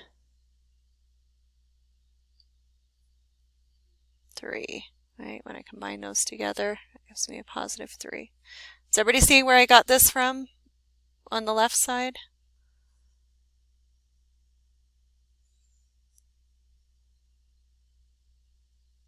Yes, no? Can't tell. Yeah. Okay, so now what?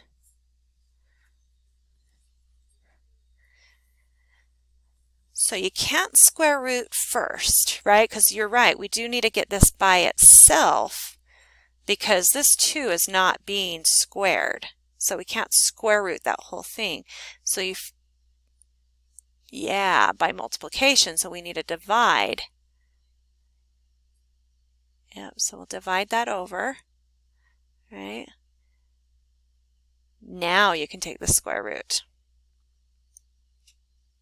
Okay. Wow, this is looking really bad here. Sorry. I feel like sometimes when I'm writing on here, I'm like, I look like a 5-year-old writing. It just, I don't know why it's so hard on it's harder than on the board. I just like writing on the board. Okay, so then I have x plus 2 equals plus or minus, yep, and then subtract that 2 over, right? So x equals, awesome. And that's how you'll leave your answer.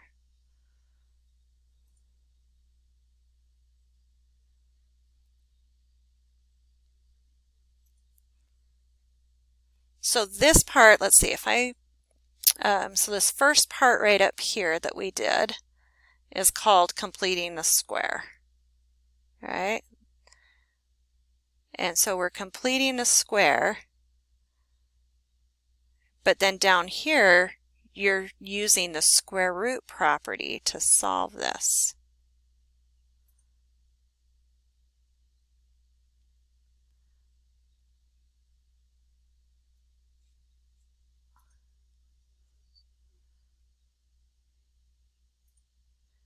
Yep, and so up here, you mean up here?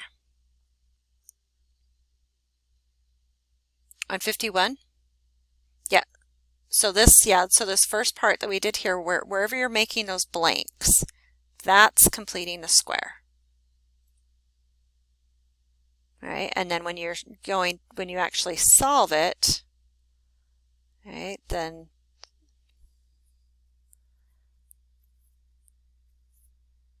yep, that's completing the square.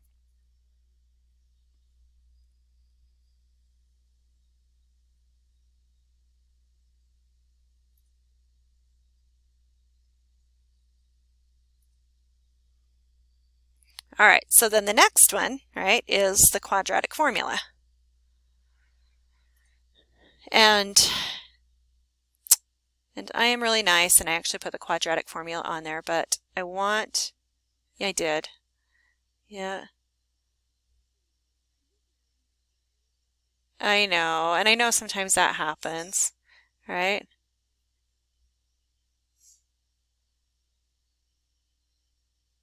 And some people probably will be like, they know it. It just is nice to be able to have it to look back at. So, yeah, that's right. One less thing you're like, okay, I don't have to memorize that. For sure, I don't have to have that in my head. Okay, so here, A would be what? B is, and C is, right? And it has to be in standard form before you can identify your A, B, and C. So if there was a -7 on this side first, right, then we'd have to add it over here in order to know our A, B, and C.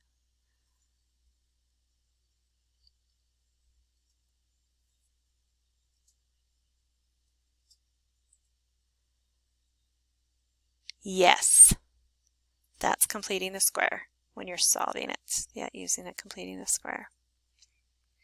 All right, so then just put this in, right? And most of this is just being able to put it into the quadratic formula. On this, I will ask you to write the exact answer and the decimal approximation. So meaning I want to see you writing this, like show me, whoops, like putting these numbers in it, right? So, yeah.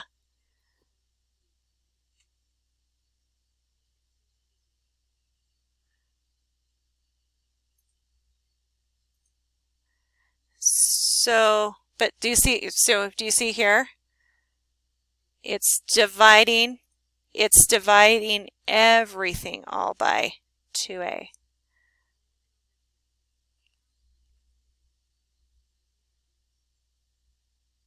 Yeah.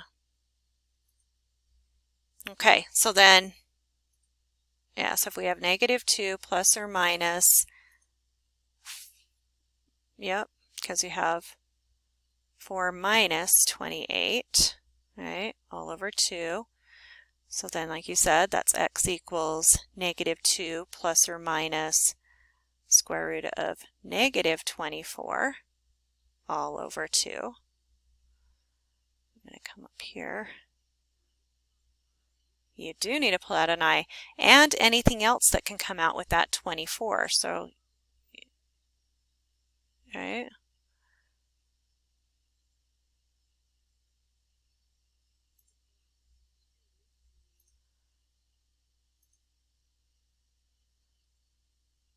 So we can pull out a 2, and what else? Since it's negative, what else do we need to bring out?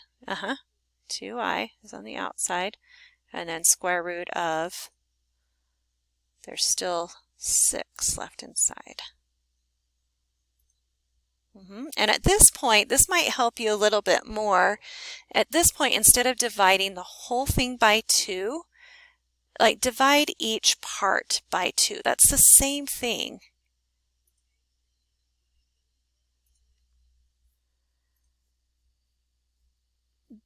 Yeah, I mean, at this point, I think it is a better way to go because now we can simplify this, right? So what is negative?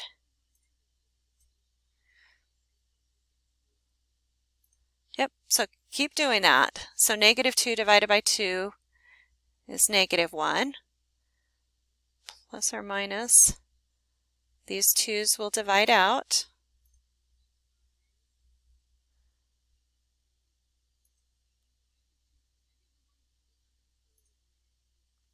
So remember, square root of 6, the square root of 6 is not the same thing as square or 6, right? Nope. So look at how, so you're doing 2i square root of 6 all divided by 2.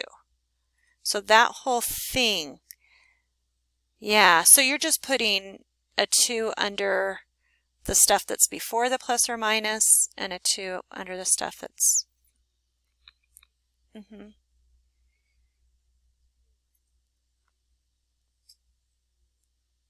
Yep.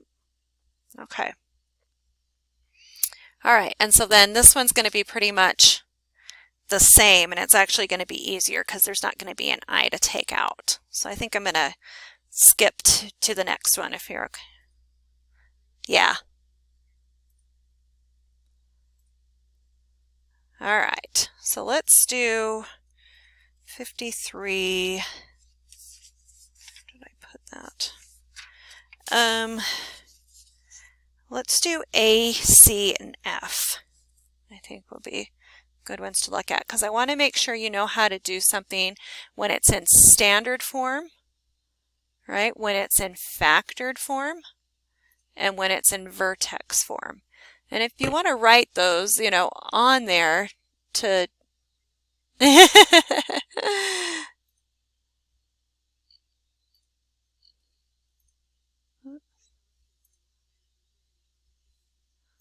there you go. Okay, so the different forms. All right, so when it's in standard form, so we're trying to, you know, find all these different things. So I'm just going to write out here to the side the stuff we want to find. So we want to know the vertex, right? We want to know the X-intercepts. We want to know the Y-intercept. And we want to know the axis of symmetry. And then we're going to use that stuff to be able to graph it. Okay, so when it's in standard form, there's a couple of different, you know, a couple of things that we can find sometimes easily. What is one thing that we can pick out easily when it's in standard form?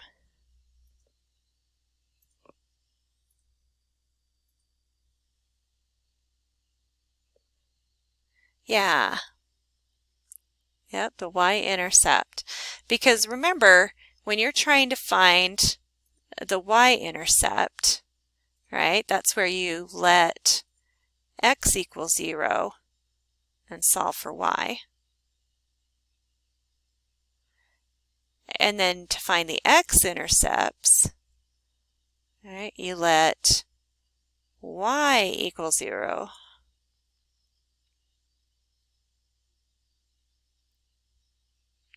Right? Okay, so on this one, right, so what is our Y-intercept going to be? Right. When we're putting 0 in place of x, and when we do that, that's 0, so we're just left with 10. Okay. Okay, so what about the X-intercepts? So we said, okay, this is, so that means this h of x, right? That's the same thing as y. So if I put 0 equals, yeah.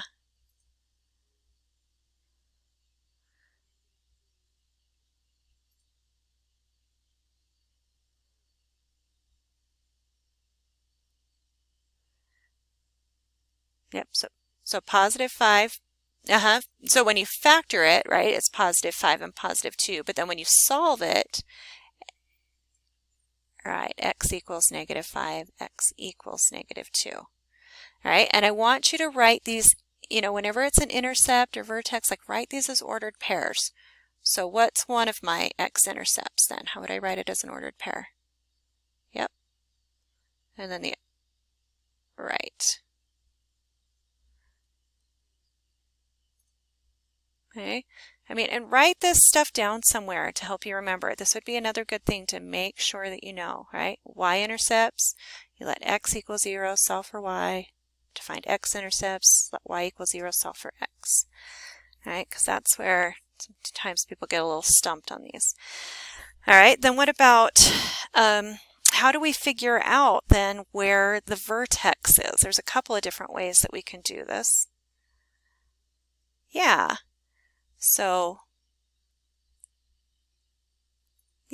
we're doing -5 plus -2 divided by 2, right? So -7.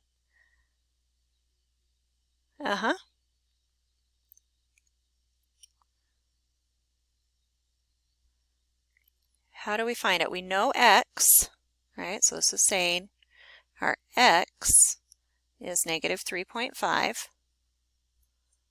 If we know x, how can we find y?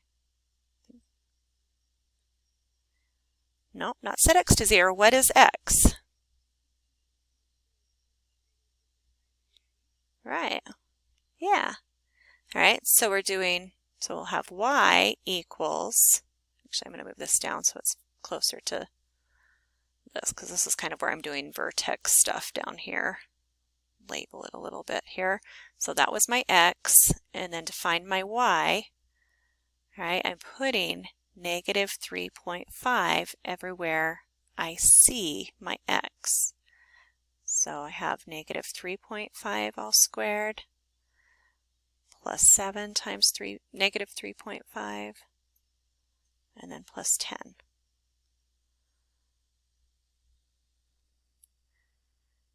And then when you solve that out,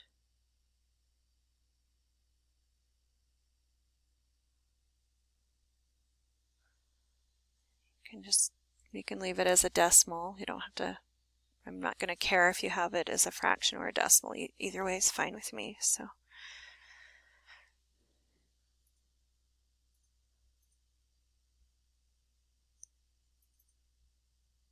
yeah, so -2.25.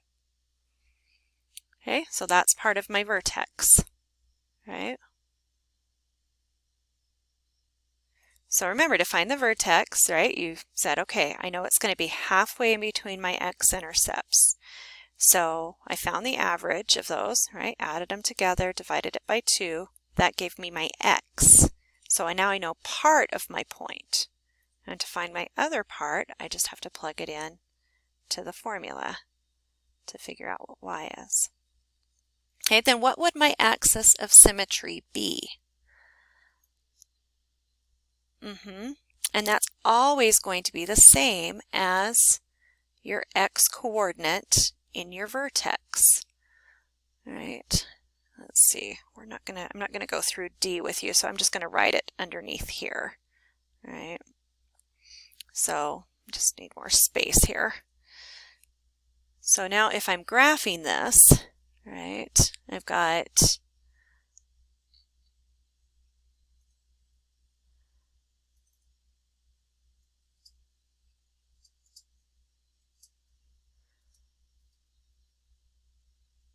and then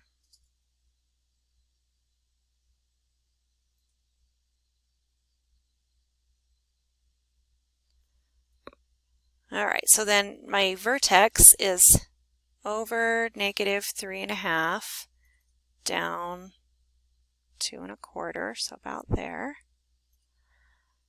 Right. And then my x-intercepts are going to be at -5 and -2.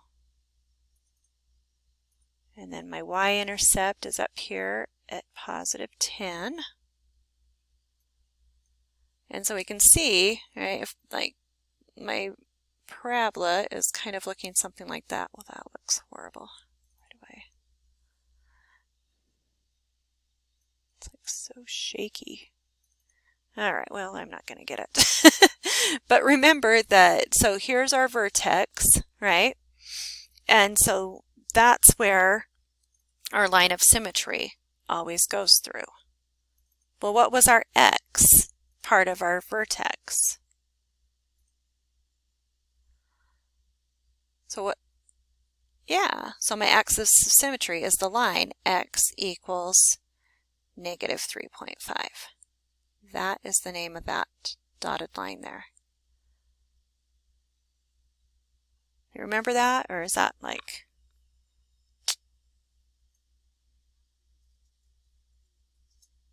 It's not a point, it's a line. So this is the line x equals negative 3.5. Remember that when you, like, if I said graph x equals negative 2, right, then that just means it's the line. Oops, I'll just do a straight line here instead. All right, it's just a line that where everything is an x equals negative 2. Because we talked about how, you know, when you graph something like this, every single x has to be negative 2 because it's going over negative 2. What's that? It's either the bottom point or the very top point if it's a, yep. Yep, and it's always going to be the x coordinate of that because that's where it's going through. Right, so this right here is negative 3.5 on my x-axis. Right, and so then I'm just drawing a line there at negative 3.5, just like here, right? On my x-axis, I went over 2 and drew a line up and down there.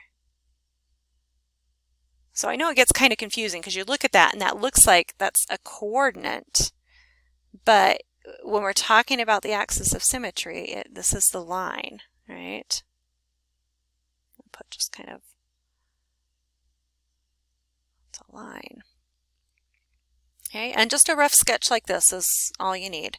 I just want to see that you have put in the things that you have found and then graph it. Okay. Okay, so what about part C? So again, I'm just going to list down the things that I'm trying to find. All right, I want to find my vertex, my X-intercept, my Y-intercept, and my axis of symmetry. Yep. Kind of like these, but I'll give you a grid to graph on. It'll definitely be a lot more room. Okay, so when it's in factored form, what can we easily find?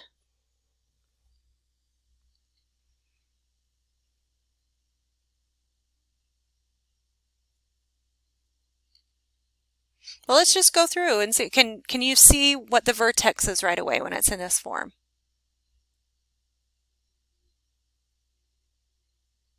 Nope. That's if it's in the vertex form, like the one underneath it.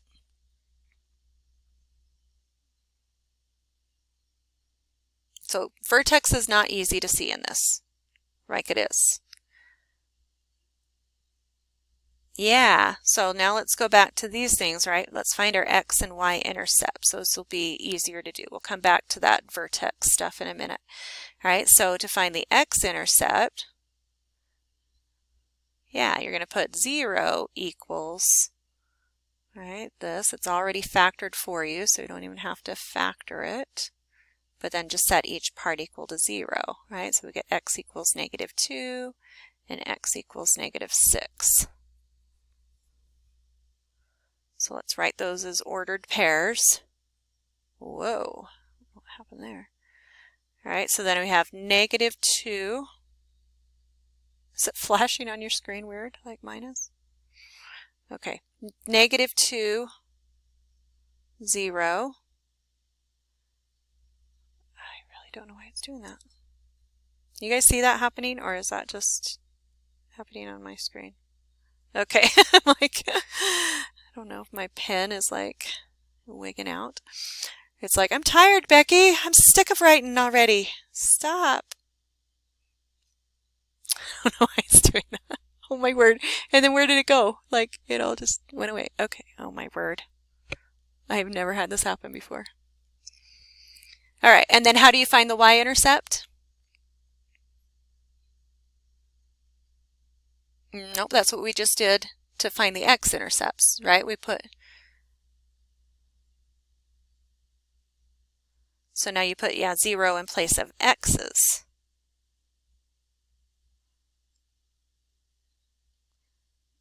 All right, so that's why I said you've got to really have this down really well. To find the x-intercepts, you're going to put 0 in place of y. Oh my gosh, there was an error. Yeah, I can tell. But if I click OK, is it going to be like, going to go away? Ooh! If it shuts down, I'm going to be really, really sad.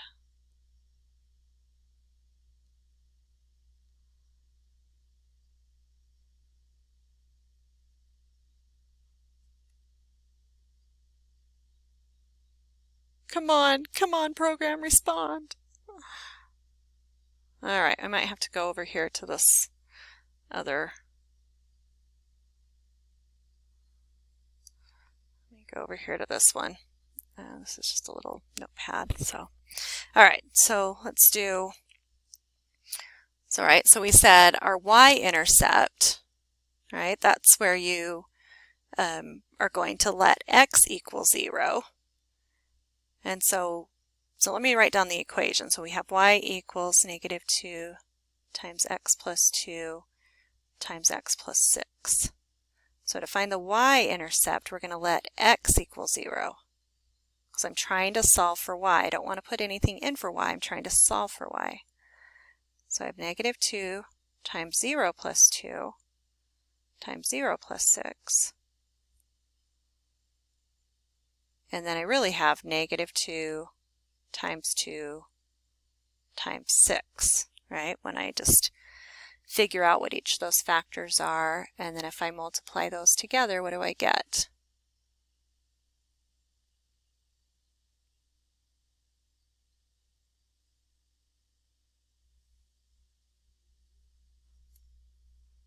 Yeah.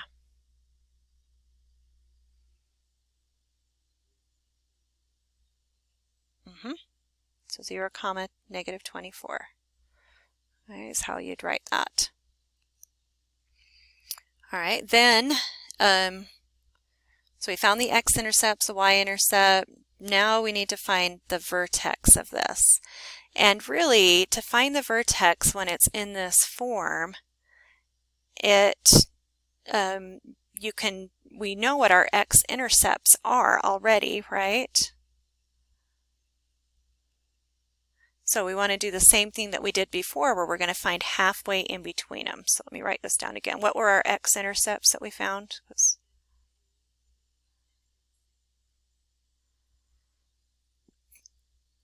All right, so like we did before, we're going to do -2 plus -6 divided by 2.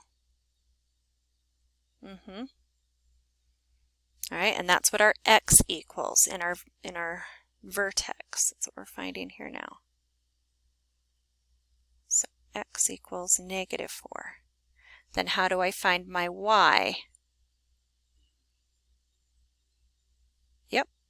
So now I'll have y equals -2 times, and then just put it in. So -4 plus 2, and then -4 plus 6, and then just do each of those different parts.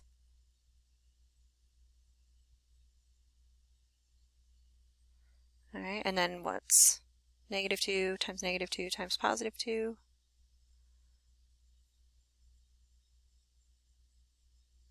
That's all right. I know it's been like 2 hours and everybody's like, I can't focus. Oh, good. I sure hope so. So -4, 8, right, is what we get for our vertex. And then from that, what's our axis of symmetry? What do we look at in our vertex to figure out the axis of symmetry? Yep. So it's just, you just write it down as x equals -4. That is the line that we're doing there. Okay, let me see. Let me look at one other thing here.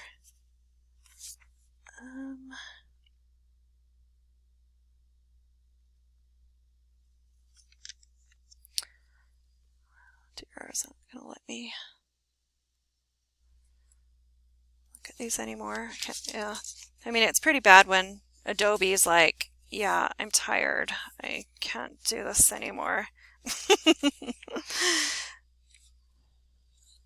All right. And we already went through 54 pretty much in class, and we went through 55. Don't worry about doing 56. There's not going to be anything like that on the test. And I kind of put that on the answer key when I... Yeah, so it's just kind of introducing something that you'll talk about in 1050, but don't worry about doing that. And actually, I'll tell you too, there's not going to be anything like 57 either. So focus on what? Yeah, so just make sure you know how to do 54 and 55 on those story problems, and then the story problems that we talked about before, you know, with the percent increase. You're welcome. You're welcome. And if you guys have more questions, if you're like, I still need some help on, you know, something else from the labs or homework or whatever, please reach out to me, okay? All right. You guys have a great day. Okay, bye.